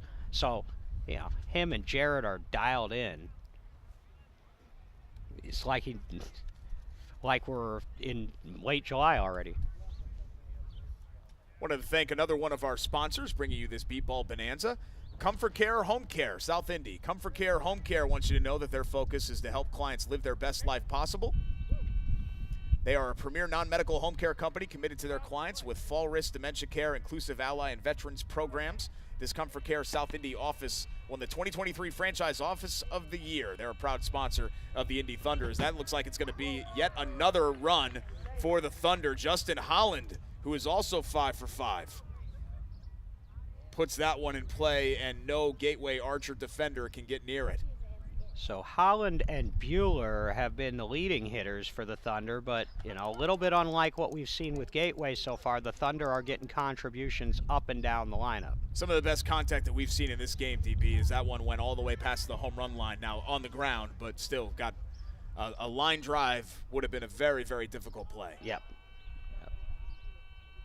And even in this tall grass, when you hit it that hard, it's still going to roll. Nice hit, Justin. Good hit. Subs. Looks like Darnell Booker calling a timeout. Is number 37, Kyle Lewis. Lewis is coming out. Number 71, Gerald Dykes. And Gerald Dykes will be coming in. And then Dykes was also a coming part out of that is dynasty. number 2, Joel Tolby.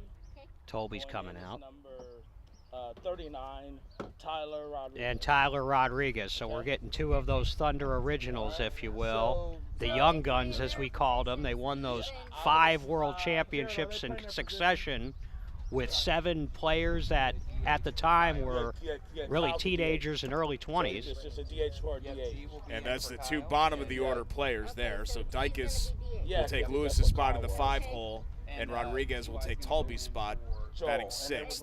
And you're not losing much, if anything, by bringing those 2 in. The Thunder probably have 10, 11 players that could start for just about any team in the league, and of course you're only allowed to start 6 at a time. Well, 7 with a designated hitter and flex player. For 37. So they're recording they're reporting and recording the substitutions now as we speak. And Yes, sir. we are not far now from, because the Thunder have the last at bat, so we are in the bottom of the inning. We're not far now from that dreaded 12 run. Just one away. It's a 19-8 game. So we're just one away here for Aaron C. But these subs will go into account right after season bat, because he's the 4 hitter. So you'll have Dykes and Rodriguez relieve Lewis and Talby. How big of an advantage is that depth, DB, for the Thunder to be able to change out players? This is a long afternoon. I know we talked about the weather being well, but you're in the sun, and you got an 8 o'clock game, you got an 11 o'clock game, you got a 2 o'clock game. It's a lot of beat baseball, and to be able to reach into your bench like that and get some fresh legs. Well, it's huge, but you also want to get your players reps, because this is all building up for the World Series. Now, where depth really comes into play is when you have the 5-day grind at the World Series. C puts that one in play up the left field line, and I think it's going to be another out. Nice play. And that's Morris again, who ended up getting that in time. And that's going to retire the side. So they stayed out of the run rule. Thanks to Mark Morris, back-to-back 2 putouts there in that inning. So 7 more runs for the Indy Thunder, but it's 11 and not 12. It's a 19-8 game as we head to the 4th inning. It's the 24th annual Indy Thunder Beat Ball Bonanza from North Central High School. Stick around right here on the ISC Sports Network. Bosma Enterprises gives Hoosiers with vision loss the tools and training they need to cook meals safely. To give help or get help, visit bosma.org. Bosma Enterprises, visionary solutions for the blind and visually impaired. Bosma Enterprises gives Hoosiers with vision loss the tools and training they need to travel around their homes and towns. To give help or get help, visit bosma.org. Bosma Enterprises, visionary solutions for the blind and visually impaired. Welcome back. North Central High School, north side of Indianapolis on a spectacular Saturday afternoon. Thanks so much for joining us. The final day of May, and it's the 24th annual Indy Thunder Beat Ball Bonanza here on the ISC Sports Network alongside David Benny. I'm Derek Schultz. Thanks to our great sponsors today, including the Shop Indy. They've got a brick-and-mortar location right there in Broad Ripple on the Strip, not too far from Opti Park where the Indy Thunder practice. Vintage never gets old at the Shop Indy, theshopindy.com. T-shirts, hats, flags, glasses, stickers, you name it. Hoosiers, Boilers, Pacers, Colts, everybody they've got over there at the Shop Indy, theshopindy.com. And our friends at Bright Ideas, your logo on everything under the sun, now located at 9855 Cross Point Boulevard, Suite 116 in Indianapolis. 9855 Cross Point Boulevard, Suite 116 for Bright Ideas. 19-8 ball game. Archers are going to have to take a bigger chunk out of the lead if they want to stay out of the mercy rule here as we begin the 4th inning. And here's Steve Patton, puts that one, first pitch swinging in the air, running up the third baseline. Let's see if Jeffries can get it in time. He can't. Well, that's a good start. Actually, did they call him out? No, I think that I think that was a run. I think it was a run too. I heard a big roar from the crowd though. I think I heard a roar from the Archers side on that one though, as Steve Patton gets a run. Patton filling in one of their regular starters, Rich Crussell, wasn't able to be here this weekend. So, I mean, it's good for Patton, who, you know, doesn't always get a ton of playing time, to score a big run leading off an inning. Timeout for scorekeeper. And the scorekeeper's needing a timeout, I think, here. Not really, but score table. Or the scorer's table, the umpire says. So we're halfway through the game. So far, the story has been the Thunder offense, I'd say. Yeah, 19 runs, and they've had a big afternoon just for runs in general. The mercy rule has been one of the few things stopping them so far. Yeah, I think it's pretty clearly a run there, so I can't imagine that this delay is for that. Yeah, the Thunder have scored 19 runs in 28 plate appearances this game. 19 runs and 9 outs, and only the 2 strikeouts. So that's a really good line for Jared Woodard. Yeah, and the Thunder 14-10 over Oklahoma, first inning mercy rule game. 23-10 over Chicago, third inning mercy rule game. And now 19 more here.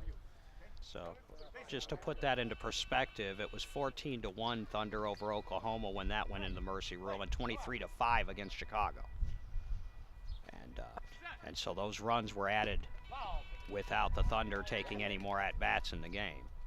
Here's Morris. He's 3 for 3. He's the only Archers batter who has not been retired. Puts that one in the air. Foul.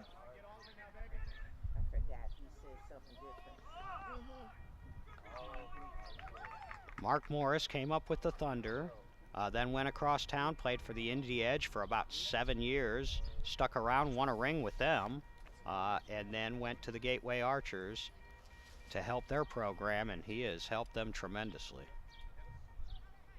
He's been a big help today. He's accounted for a third of their runs. He is a native of Indianapolis. And this has been a gold mine of players in beat baseball over the last, I don't know, decade, 15 years or so. Swing and a miss there, so he's down to his final strike. As the Indy Edge are playing right now to try to meet the winner of this game tomorrow morning. Morris puts that one in play, but foul. It's going to not quite reach the line. The top 4 finishers from last year's World Series of Beat Baseball are all here this weekend. Of course, the Fire winning the championship, the Thunder finishing 3rd, Gateway was runner-up, and then the Indy Edge out of 4th place finish. 2 Indy programs finishing in the top 4 nationally. Incredible. And we can say internationally, depending on what happens this year, because Taiwan is planning on coming to the back to the World Series this year and sending a team.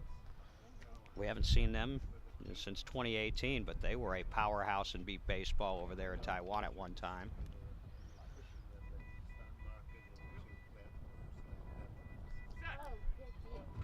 Pitch to Morris. Got good wood on that one, and it hit off C. Can he get it in time? I don't think he got it in time. Morris got it. So the ball bounced and hit in front of C, bounced off his shoulder. It was a well-hit ball, and then kicked away from C. He scrambled to try to recover to get it, but a player of Morris's speed, DB. Maybe somebody different in the Archers lineup that could have been an out, but not with him. I'll tell you, that's about the most frustrating thing that could happen to a defender in this sport, is when you get where you're supposed to be, the ball hits you, and then it just bounces away too far. And meanwhile, you know in your head there's this clock ticking because you know it's Mark Morris running down to the base. 4 for 4 day for Morris. Makes it a 9-run deficit. 19-10 here in the top of the fourth. And here's Nathan Lawson, who's 1 for 3. Swing and a miss. I gotta stop paying attention to you. I'm getting myself in trouble.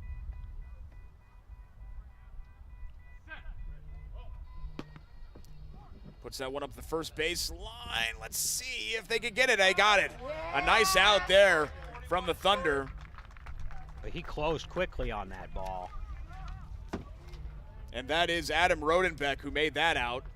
And he's a veteran. And Adam's been around, just about as long as I have. He's won an MVP way back longer ago than he would probably want me to mention. Yeah, that was one out. 'Cause Mark Rodenbeck made a nice play on that ball for the first out of the fourth inning. And he's the flex player or designated fielder, as we call it in our sport. So that's his job, and he did his job. Demetris Morrow, Demo, as they call him, 2 for 3 today. Stepping in here. Big power is Morrow. He almost had a home run earlier in the inning. Gets some air under that one, but it's foul.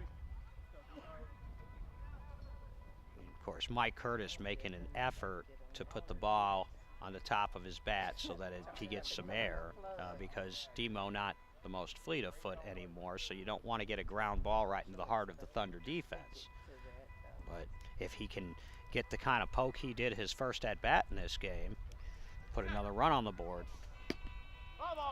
Puts that one on the ground, but foul. Second strike on Morrow.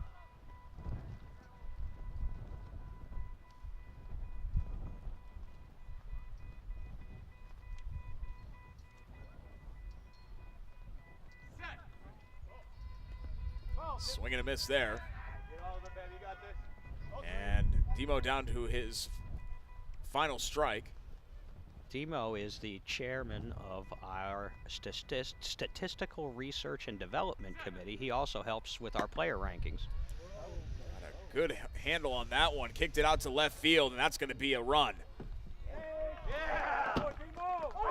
So big run there. So now they're starting to get contributions from, of course, Morris doing his thing, but they're starting to get contributions from other parts of the lineup. Patton has scored. Morrow's having a good game. They really need Kyle Bora and Ethan Johnson to step up, though, if they're going to make a big run at the Thunder here in these late innings. Johnson is the next batter. He is 2 for 3, but it's mostly been Morris today. Morris and Morrow are 7 for 8 in their plate appearances, so they account for 7 of the Archers' 11 runs. And that's good, but you'd like to see more balance when it comes to trying to have to stay with the Thunder. When the Thunder are clicking on all cylinders like they are, you got to have all 6 contribute. Swing and a miss there from Johnson, and the first offering from Curtis.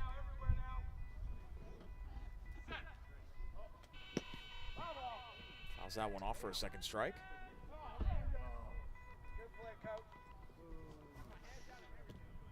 Mike Curtis's contact has been excellent, though, too. No strikeouts for the Archers today. At all. Whereas the Thunder have 2. Foul tip for a third strike, so once again, we saw it with Morrow. Johnson's going to have to score on his final strike. Fights it off to stay alive. And contact, the name of the game for both these teams. As I said earlier, in their classic last year at the World Series, Jared faced 38 batters and put 38 in play, and they still lost. Up the left field line, Jeffries, it gets by him. I think he got him out. I think he just got him. Yeah, and that is Tyler Rodriguez just into the game doing TY doing TY things. He was, of course, one of the cornerstones of their dynasty, kind of playing a little bit in the shadow of his older brother, Eric Rodriguez, because they played on the same side of the field, and Tyler played off of his left shoulder. And Tyler usually hit 6th in their order, and Eric hit 1st. the brothers went their separate ways. Tyler moved to Philadelphia, went and played for the Fire for a couple years, helped them win a title last year, and really kind of, after Casey Krause got hurt especially, really carried that team to the championship. But he's local to Indianapolis, and now he's back home with the Thunder and playing very well. He was the MVP of the Las Vegas tournament, the first tournament of the year. Bora fouls that one off. He is the only player so far to not account for a run. He's 0 for 3. And that's unusual. Kyle Bora, he's a pretty good all-around player. I mean, his defense is excellent, but he's a scorer as well. He hasn't gotten the right poke yet. Fouls that one off for a second strike.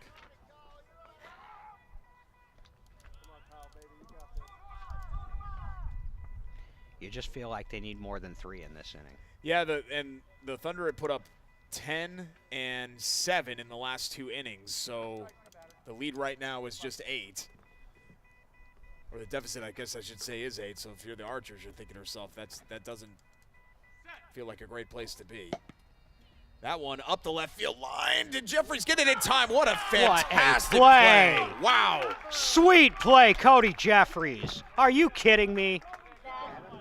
Jeffries dove for that ball, corralled it with his legs, reached down, was able to secure it, and makes a fantastic inning-ending out. The best defensive play that we've seen so far today. Let's check it out again on the replay.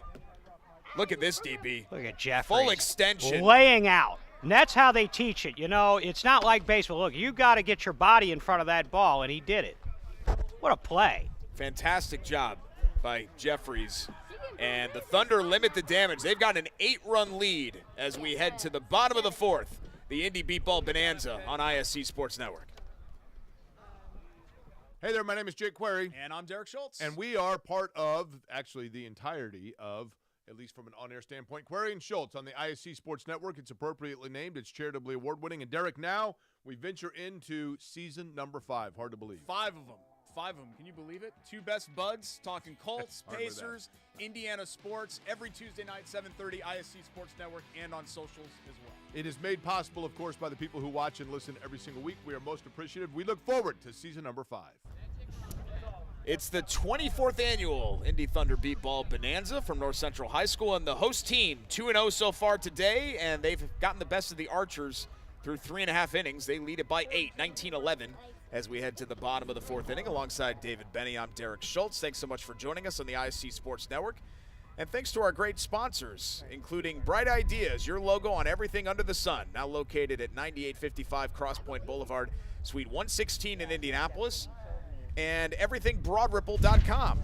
EverythingBroadRipple.com, a proud sponsor of the Indy Thunder. EverythingBroadRipple.com is your one-stop site for the Broad Ripple Gazette, Random Rippling's local news, calendar listings, maps, local business directories, as well as all of our Broad Ripple history stories and photos. You can get it all at everythingbroadripple.com. And want to give a shout out to our pals at Tito's. Love Tito's, turning spirits into love and goodness. Our ISC Sports Network crew, led by Jordan Shrew, in the maybe I can get his name right, in the truck. Led by our buddy Jordan in the truck.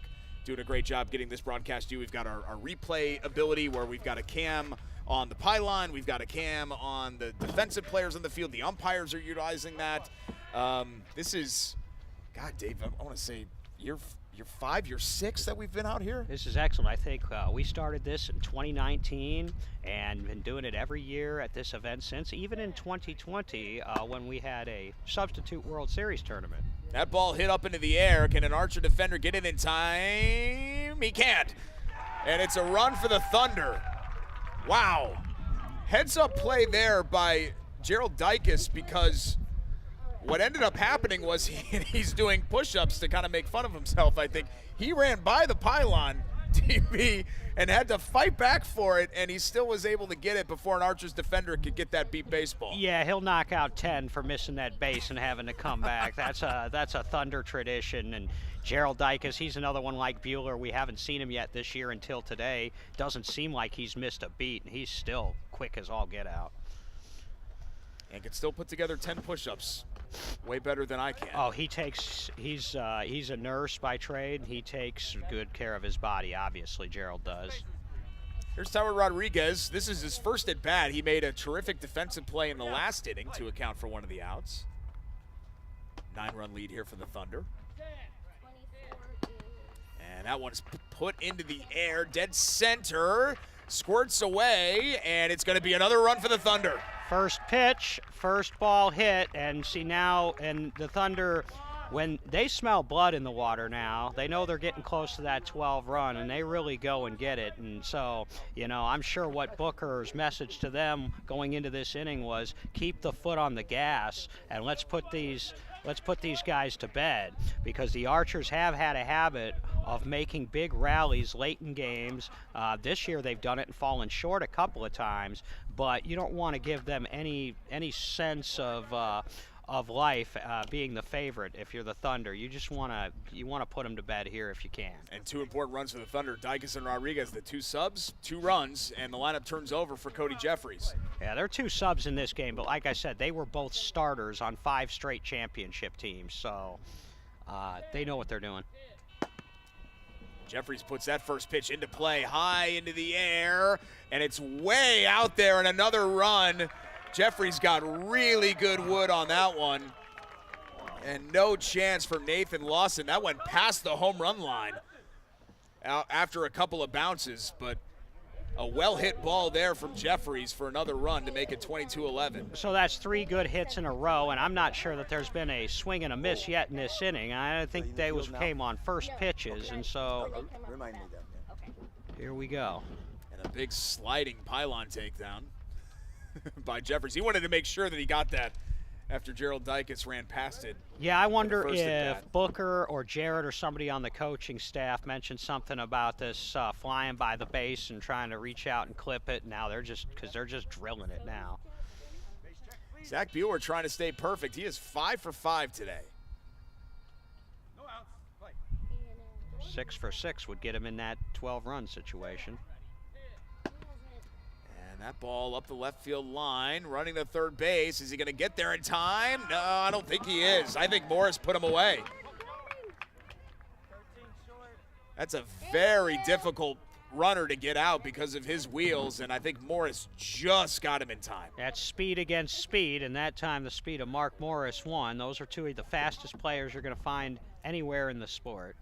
It was just a dribbler there, but you see Morris extend that left hand with the beat baseball before Bueller reached the pylon at third base.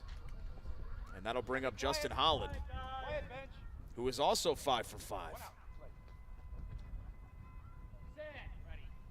That one kicked the other way, past a couple of Archers defenders. They got another out. Got it. Really nice play there by Lawson. So look at this. It's an 11-run deficit, but 2 straight outs for the Archers. Maybe they can avoid the mercy rule again here. Well, we've been here before, and they shut it down at 11 in the 3rd inning. So you give the Archer defense a lot of credit. There's no quit in this Archers team. They've sort of run into a juggernaut here today, playing on their home field in their home tournament. But you know, you give the Archers credit for not rolling over. Here's Aaron C. He's 2 for 5, and Bueller and Holland had scored on every at-bat until their last 2. So 2 very big outs for the Archers to keep their hopes alive.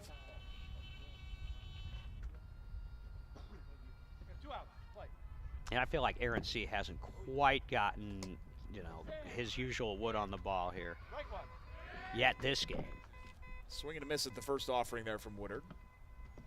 Aaron C., and it seems like he's been with the Thunder longer than he has, but this is only his 2nd year with the team. And gets good wood on that one, but a foul ball. Man, he hit that a long way. Yeah, he's built too. He's like a cinder block, so it's just, you got strength combined with speed, combined with contact, all up and down the lineup here. Magic number is still waiting. Aaron C. being guided back to home plate. He'll Aaron- face a 2-strike count. Aaron C. Is another one like Mark Morris, who won a couple championships, and Justin Howland won a couple championships with the Indy Edge before moving on. And he's going to take a pass ball there. The Thunder and the Edge sort of ruled the roost at the World Series of Beep Baseball. The Thunder winning 5 in a row, and then the Edge winning 2. Philly He Fire ripped broke that one too, and that's going to go all the way past the home run line. Look at that ball rolling. It's a run for Aaron C. Oh, wait, did he not get the pylon in time? He ran past the pylon. He overshot the base. Wow, he overshot the base, and the Archers didn't give up on the ball, and I think they're going to call him out. Who got that? And he's doing the push-ups, and that's going to end the inning at 11 runs. So Aaron C. would have easily, that's one of the best contacted balls we've seen all day, ripped that ball up the left field line. And a big credit to Nathan Lawson for staying with the Beep Baseball as C goes flying past the pylon. And Lawson able to get that in time for the third and final The out. most unhappy person about that, other than Aaron C., might be Jared Woodard, because that means no matter what happens now, he's going to have to come back and pitch another inning. So that'll wrap up the fourth inning as the lead stays at 11 and the Archers avoid the mercy rule. We got a 22-11 ball game in the 24th annual Indy Thunder Beep Ball Bonanza here on the ISC Sports Network. When a visit to the eye doctor ends in a diagnosis of blindness or visual impairment, Bosma Enterprises is there, providing low and high-tech tools that let adult Hoosiers keep living at home, and training that teaches people with vision loss how to cook meals, travel around their homes and towns, and continue their employment. Because the need for independence never fades, even when the sense of sight does. Bosma Enterprises. To give help or get help, visit bosma.org. Welcome back. 24th annual Indy Thunder Beep Ball Bonanza here on the ISC Sports Network. Thanks so much for joining us. Whether you're watching on ISC, on a cable network provider, iscsportsnetwork.com, or via our social channels, we appreciate you tuning in on this gorgeous Saturday afternoon on the north side of Indianapolis. Just had the 500 last week. Pacers-Knicks game 6 tonight downtown at the Fieldhouse. It's been a great sports month here, DB. Boy, it sure has. And ISC just such a great job all year round. I'm a big prep sports fan. And, of course, I live in Illinois, but I like to try to check out especially football from all over the country. And, boy, I saw some good ones last fall on the ISC Sports Network. I can't wait till Friday nights here in the fall. It's right around the corner. So the Archers have kept this thing at 11, but it is the 5th inning. So they only have 6 outs left.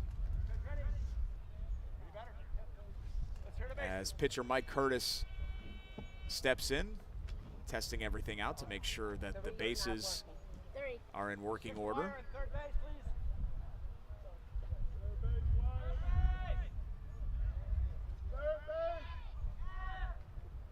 I think they're trying to get third base squared away.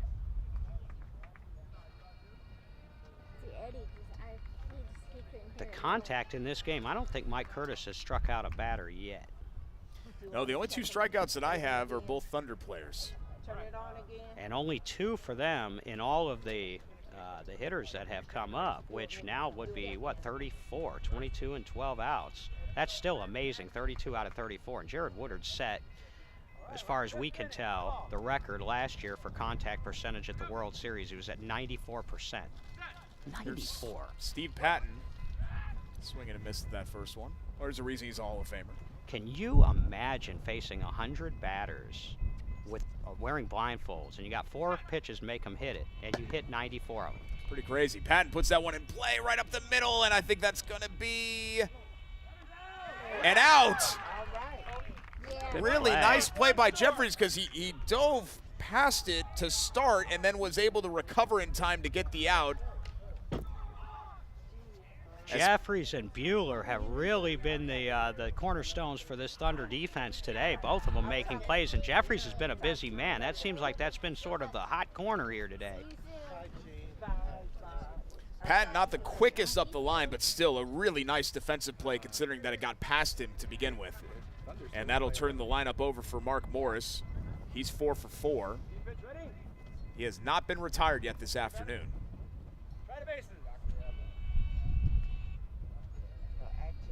As they test the bases out one more time. And Curtis will step in to deliver to his best player.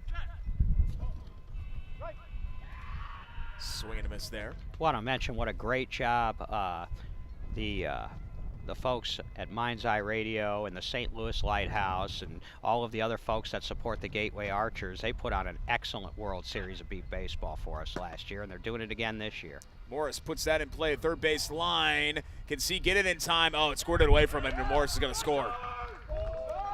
So a 5-for-5 day for Mark Morris. That was a ball that went high up into the air, bounced down, and C really did have a chance at it, but with a player like Morris, you got to field it cleanly right off the bounce, and he was unable to do so. Mark Morris hit .636 at that Sooner State Invitational a couple weekends ago where he was most valuable player, and I don't know what he did in his first 2 games today, but it wouldn't surprise me if he's up there above 600, maybe 700 again today. He's just been incredible the last really 2 or 3 years. And he's one who improved every year. I mean, you'd see him getting better and better and putting in the work. You know, he's one that doesn't miss practice, takes care of himself. And that's why Mark Morris is the player he is. He could have gone anywhere. Stuck with the Archers. So we have a sub here. This looks like Zion Prince who's stepping in. Big swing there. He's another one of their young prospects. I can't call him a rookie because he played last year.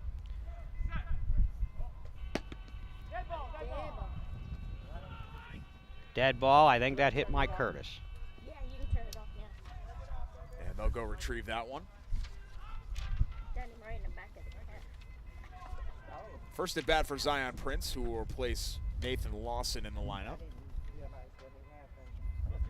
Lawson with some great effort defensive plays last inning to keep this at an 11-run game. And if anybody who's happening to tune in to us today happens to be following any of the other action and wants to let us know an update from the Edge and the Fire, the winner of that game will play the winner of this game tomorrow morning. So if you know how to get a hold of me. Third base line, and it looks like it is going to be another. Is that going to be a run for the That is. Archers? They're celebrating a run by Zion Prince here, I think. Good job there by Zion Prince coming in off the bench to score a run and reduce the deficit to 9. So a 22-13 game now with 1 out here in the 5th. They need more, although the 12-run rule is really a moot point at this point because the Thunder have the last at-bats and will be going into the bottom of the 5th, so even if they exceed the 12 runs, it'll still be your normal 6th inning with the Archers getting their at-bats in the top of the 6th. So we really don't have to worry about that anymore on account of a missed base by Aaron C. that I will not let him forget. 13 runs across here for the Archers as Demetrius Moros steps in. Big swing and a miss. And that's not bad on these fields, under these conditions, playing against the Thunder, arguably the top team in the league right now. 13 runs, you can't be ashamed of that. And it's really just been, David, that second inning. Yes, they scored 7 in a different inning as well, but that second inning with 10 runs, that's really the inning that it felt like the game started to get away for the Archers, and they've been trying to play catch-up ever since. And those were 10s consecutive to start that inning. So, you know, that's the kind of run the Thunder can go on, and then give the Archers credit. They slammed the door with 3 straight outs after that, but those are 10 runs on the board, and the Archers still haven't been able to get them back. Oh, and Demo strikes out there. Oof. Big out for the Archers. Yeah, he was one of their hotter hitters. And a tough one. And first strikeout of the day. The problem is when you get late in a game like this, now you start running out of outs to play with. And they're down to their final 4 here as Ethan Johnston steps in. He is 2 for 4.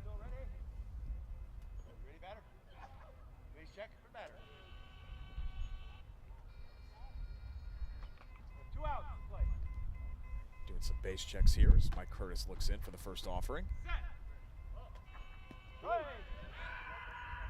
Swing and a miss there for Johnston. He's been active defensively as well.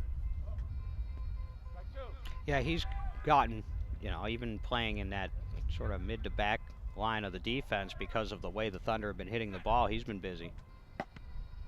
That ball hit down the left field line. Can Jeffries get that one? He can. He got it. Nice play caught the ball with his shins and the lower part of his leg and was able to recover in time to get the speedy Johnston for the third out.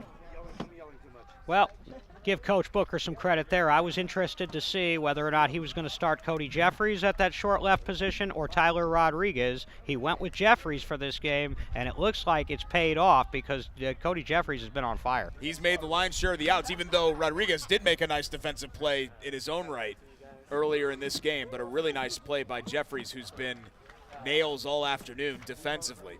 So the Thunder will come up here in the bottom of the 5th inning looking to extend their lead. I want to thank some of our terrific sponsors here on the ISC Sports Network, including Kane and Abel, who make today's Beat Ball Bonanza broadcast possible.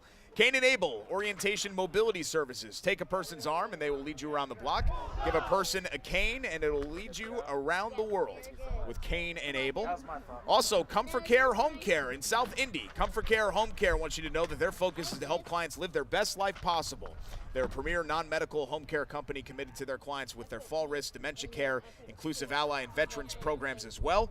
This Comfort Care South Indy office won the 2023 Franchise Office of the Year. They're a proud supporter of Team Indy Thunder. And maybe we should remind folks, Derek, that want to or already follow Beat Baseball or want to get started following the action the rest of this season. What's coming up next? Well, next weekend, a lot of these same teams and some others will be up in the Chicago area, Bolingbrook, Illinois, for the annual Bolingbrook Beat Ball Bash. That's another 8-team tournament that's been going on about as long as the Indy Bonanza has, and that's kind of right off I-55 there, southwest suburbs of Chicago. That action will be next Saturday and Sunday. The Thunder will be there, the Edge will be there, and the Philly Fire and some other excellent teams will be in Bolingbrook. And if you want to follow us on social media, www.nbba.org is the website, or NBBA76 on Facebook, Twitter. I guess it's X now. I'm still not calling it X either. Look, it's still weird. It was for me. Twitter once. It should always be Twitter. You send posts or you send tweets. I am still sending tweets. I don't care if they're called posts. It's tweets from my account. At Schultz975 if you guys care. Gerald Dicus steps in here to lead off the bottom of the 5th inning. 9-run lead for the Thunder. So Warren's mentioning if they do get to 25 dB, the inning will end immediately, and then the Archers will come up, correct? Is that how that'll work? No, they will complete. The 12-run rule is out of because even if the 12-run rule goes into effect, they still finish the bottom of the inning. They still get to finish their at-bats in the bottom of the inning, and then it takes effect at the end of the inning. It never takes effect in the middle of an inning. So the mercy rule is off the table at this point. It's off the table because 3 there's outs only left for the Archers correct. Anyway. Yes, correct. Gotcha. So it's just about how many the Thunder care to add here now.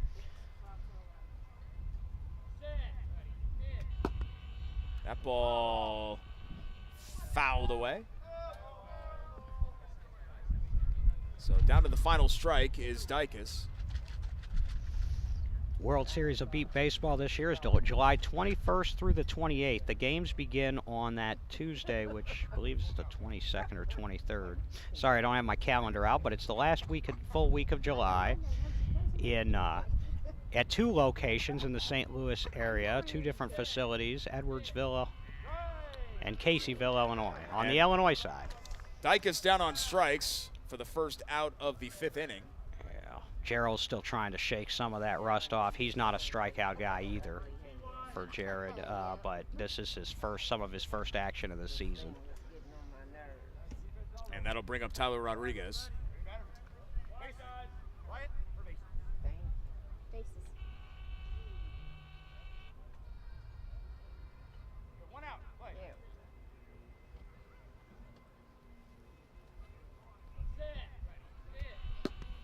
That one fouled off.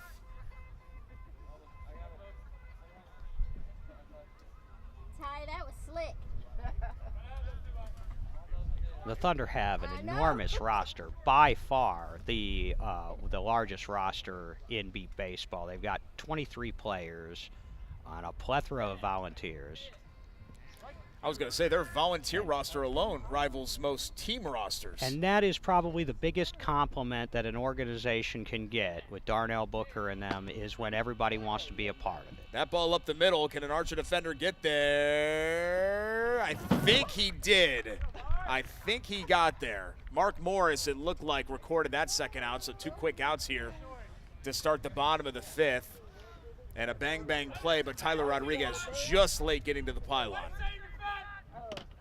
Well, that's one way to stay in the game, is to maybe shut the Thunder down here and then see how many you can get back. I mean, you've seen the Archers can be explosive as well. They scored 5 in the first inning, and they're not striking out.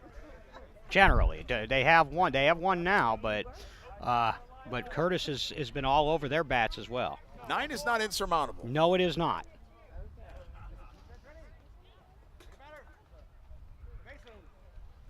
Now, frankly, on these fields, the offense has exceeded my expectations today. I didn't think there would be this many runs scored. If you took the over on this game, you're a winner.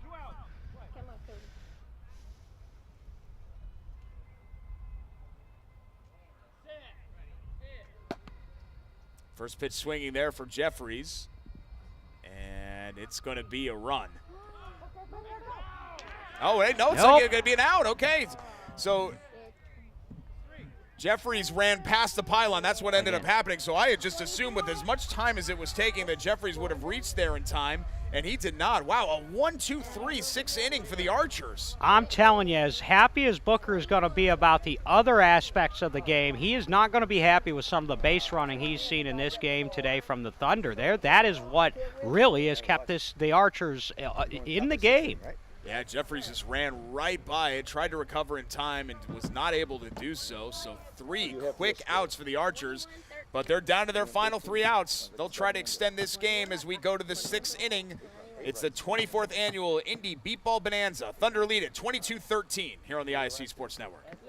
Bosma Enterprises gives Hoosiers with vision loss the tools and training they need to keep living at home. To give help or get help, visit bosma.org. Bosma Enterprises, visionary solutions for the blind and visually impaired. Bosma Enterprises gives Hoosiers with vision loss the tools and training they need to continue their employment. To give help or get help, visit bosma.org. Bosma Enterprises, visionary solutions for the blind and visually impaired. Welcome back, North Central High School on the north side of Indianapolis. This is 24th annual Indy Thunder Beep Baseball Bonanza. Thunder lead this one, the host team, 22-13 over the visiting Gateway Archers.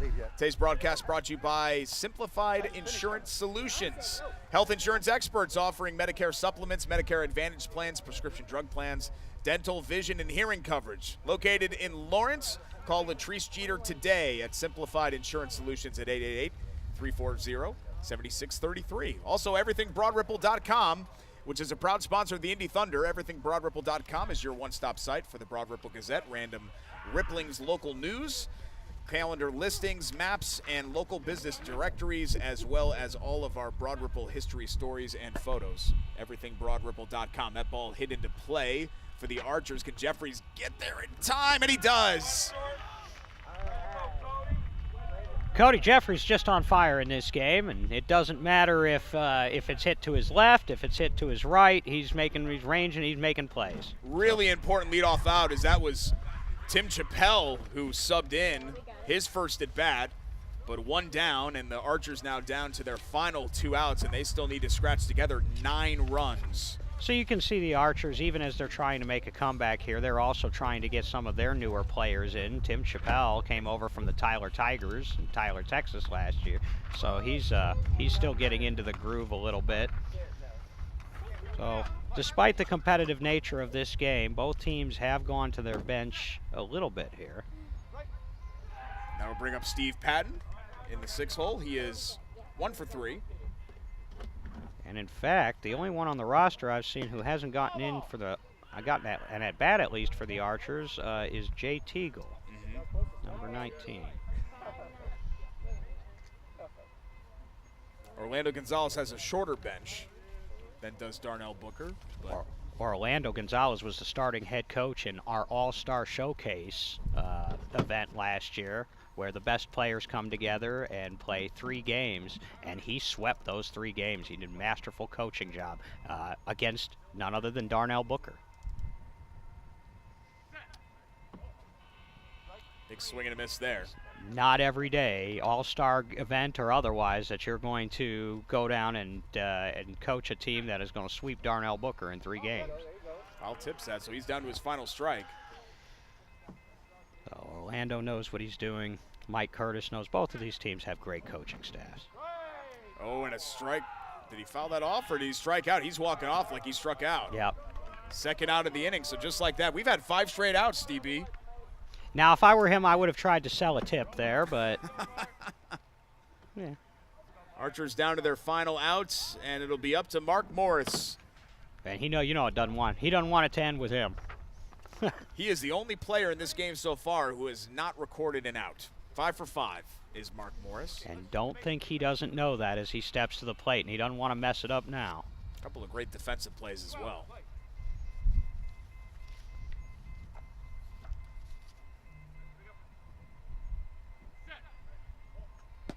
First pitch swinging, a little dribbler up the left field line. Can Jeffries get there in time is the question.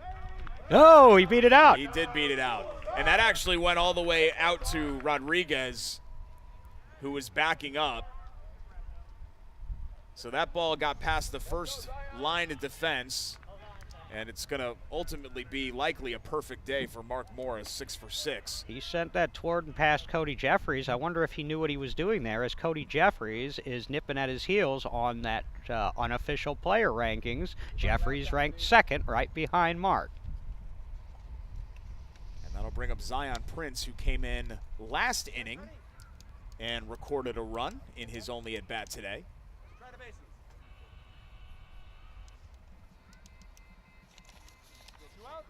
22-14, so the Archers will still need the touchdown and the 2-point conversion to tie this up. Big swing and a miss there from Z. They got, as I recall, 6 straight last year to knock the Thunder out of the World Series. Puts that one in play. It's just a little dribbler. It gets past the line and dies. And he's safe. It's another run. Sometimes you don't have to hit it very hard. That's like kind of the beep ball version of a swinging bunt. Just get it right over that 40-foot line and outrace the defender to the bag and the ball. Off the bench and 2 runs accounted for Zion Prince, and a really tough play for Jeffries as he's trying to charge in to get that ball, but it squirted past the line and died, and that was it. That was a long run. Always like when the up-and-comers, the prospects, or the younger players, if you will, when they get an opportunity in a big game like this and they can contribute. So he's come off the bench now and scored twice. Demetrius Morrow steps in now. He wants to make up for that strikeout last inning. Archers down to their final out, and they need 7 runs. Swing and a miss there. Morrow's the type that could get 2 of them on one swing if he really gets into one here. That's right, home runs were 2. We have not seen one today in this game, but we did see one earlier this afternoon at North Central High School. In fact, it was Kyle Lewis who homered in one of the earlier games for the Thunder. That ball ripped down the left field line. Can Aaron C. get it in time? He can. And Nice that's going to play. be the final out of the game. A really nice play by Aaron C. And a great defensive and offensive performance from the Thunder. Yeah, they made a statement today. If this is any indication, then they're going to be tough again tomorrow. And I think that they showed here that they were just a little bit more balanced. I think it came down to, it wasn't for a lack of pitching by Mike Curtis, but it came down to balance up and down the lineup and a little stronger defense covering more positions on the field. So the Thunder win this one 22-15, and it ends up being a perfect day for Indy. They win all 3 games in their bracket, knocking off Oklahoma 14-10, Chicago 23-10, and then 22-15. But this was the only game that did not go into the mercy rule. And credit to the Archers, David. Fighting off the mercy rule in 2 different innings, they kept that lead at 11, and they were really able to extend this game. But it was that 10-run second inning that ultimately was their undoing. Well, Mark Morris played very well, and Mike Curtis pitched very well, and 15 runs, again, on defensive fields in the Thunder's home tournament against this Thunder lineup. That's nothing to be ashamed of at all. The Archers have a lot to build on. They'll be playing for third place tomorrow, and the Indy Thunder will be playing whoever comes out of that Indy Edge Philly Fire game tomorrow morning back here on ISC for the Bonanza title. I'm looking forward to it already. And we'll ask to see who ended up winning that game, because we could have an all-Indy final. We had that 2 years tomorrow. ago. We had an all-Indy final, and the Thunder came out on top in that one. And we'll see, but an absolute great day of beat baseball here, as I believe the other game has already gone final. Now, what that final score is, we don't know, but this will conclude today's action as all of these teams and players have played in 3 different games. And credit Darnell Booker, and we had mentioned the volunteer team on the Thunder, 24 straight years of this specific event. ISC has been a part of it for the last 6 since 2019. And David, it's always well organized and well run.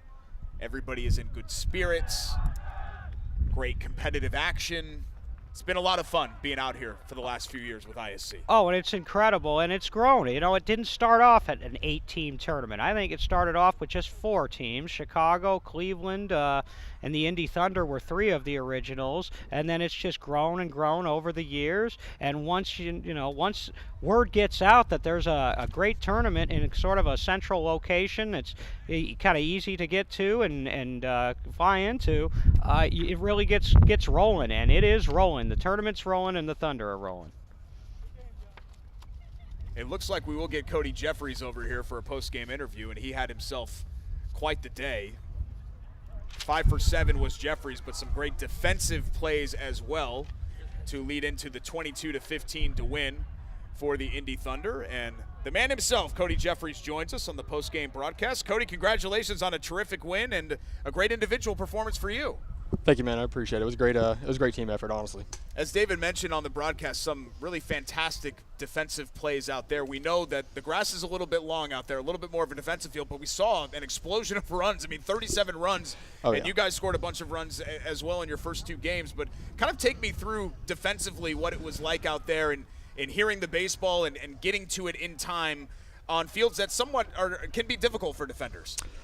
Well, it can definitely be difficult depending on the environment. You saw with the wind, picks up every now and then, but that's no excuse. There was a ball I ran completely 50 yards straight forward, and it was behind me. That was awesome. So it's got its challenges, but on these fields, they're some of the best fields you'll play on because they're pretty balanced. Yeah, they're a little defensive, but good hits still go far. Pop-ups will stick, so it's kind of a balanced approach. That second inning where you guys put up 10 runs, and it looked like after that first inning, I mean, the Archers led 3-2. After the first inning, they had to be feeling pretty good about themselves. How much did that really kind of change the entire tenor of the game? Because it felt like the Archers were playing catch-up the whole way after that. Yeah, with us, we know Jared. Jared is like hitting off a tee. The ball's always there. You just have to do your thing, swing the bat. The ball is going to be there. We know what we can do offensively, so we have that confidence. We feel good. Every game we go into, we know what we are capable of. So when we get down a little bit, we're not worried about it. We know Jared's got us. We've got him. And when you put up a big inning like that, it can demoralize the defense, and you really have to stick together as a unit to be able to climb back in. I've been on the other side of those kind of scores, actually against this team, in previous years, and you really have to stick together as a group.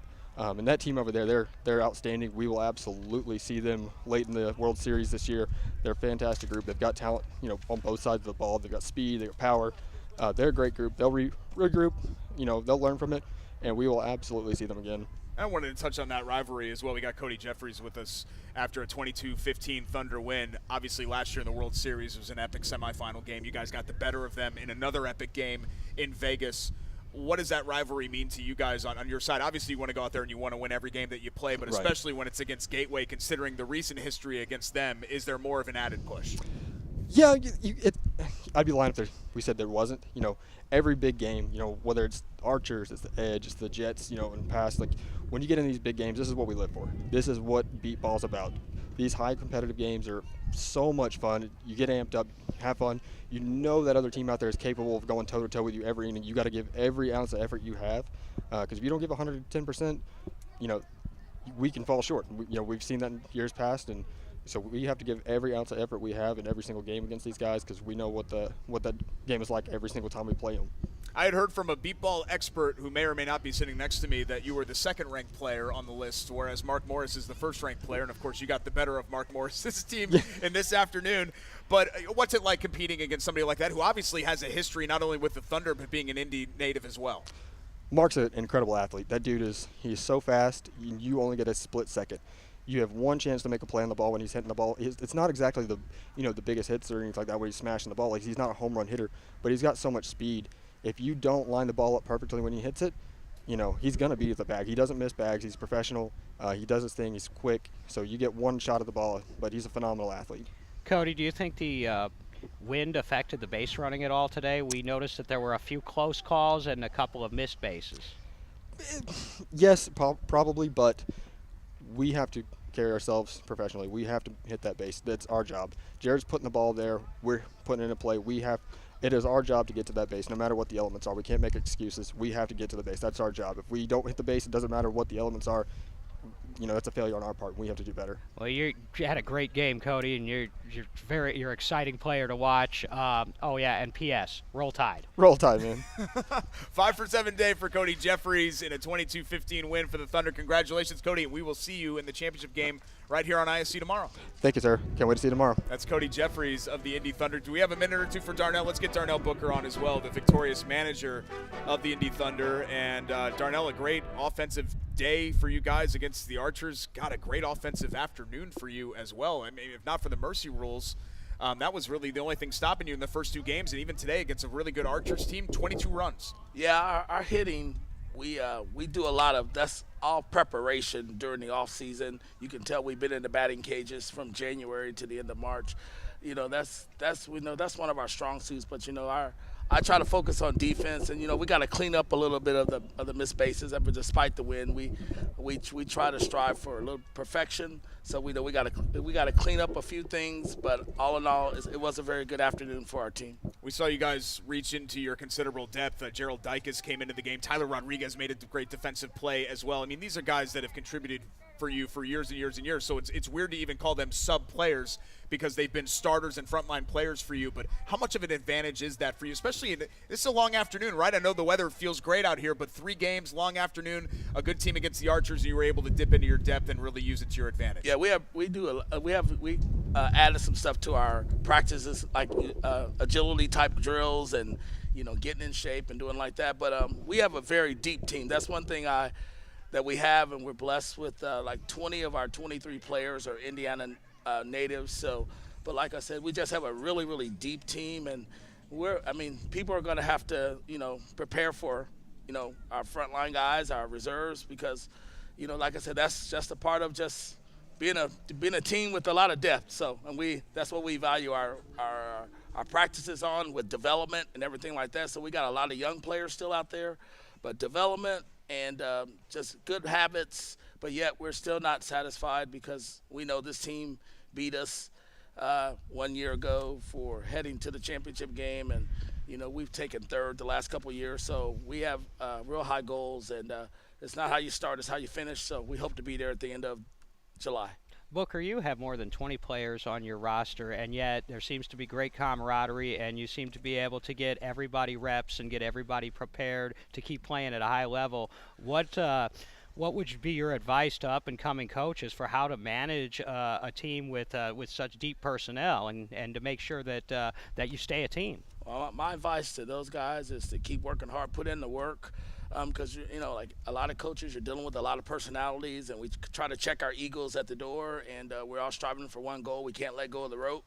So that's what we stress with it, because we got a lot of young guys that came on today, and some saw a little bit of action in the field, some did not. But the bottom line is, we stress, putting in the practice time and development and having off-the-field activities like team bonding. We had a team bonding last Saturday, like the week before this tournament. So that's what we stress, is team bonding, family, and just preparation and also dedication and putting that work in. When you put that work in and, be ready when your number's called and just cheer for your team. So, we got a tough battle tomorrow, whoever we're playing, but yeah, that's what I give to most coaches. Just work with your personalities and do what you got to do, and just keep everybody together. Because everybody can't be happy, but just tell your team, be ready when your number's called, and be a star in your role. Great job. I'm looking forward to tomorrow. Darnell Booker has hung a bunch of World Championship banners with the Indy Thunder. Going to try to capture another Beep Ball Bonanza Championship tomorrow morning right here on ISC. Book, we'll see you then. Thanks, man. Thanks for having me. That's our pal Darnell Booker, and that's our broadcast for today. Thanks to our fantastic crew, Jordan Shue,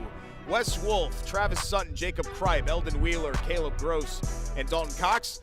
David Benny, it was great to be your broadcast partner once again. Let's do it again in 2026 for number 25. How about that? It's always an honor and a privilege to work with you. Let's do it. Greg Rakestraw will take over for me tomorrow as we have the Beep Ball Bonanza Championship game tomorrow morning right here on ISC bright and early at 8:10. For our fantastic crew and for everybody here with Beep Baseball, thanks so much for joining us on the ISC Sports Network. The Thunder win it 22-15. They'll go for the championship tomorrow. Have a great afternoon, everybody.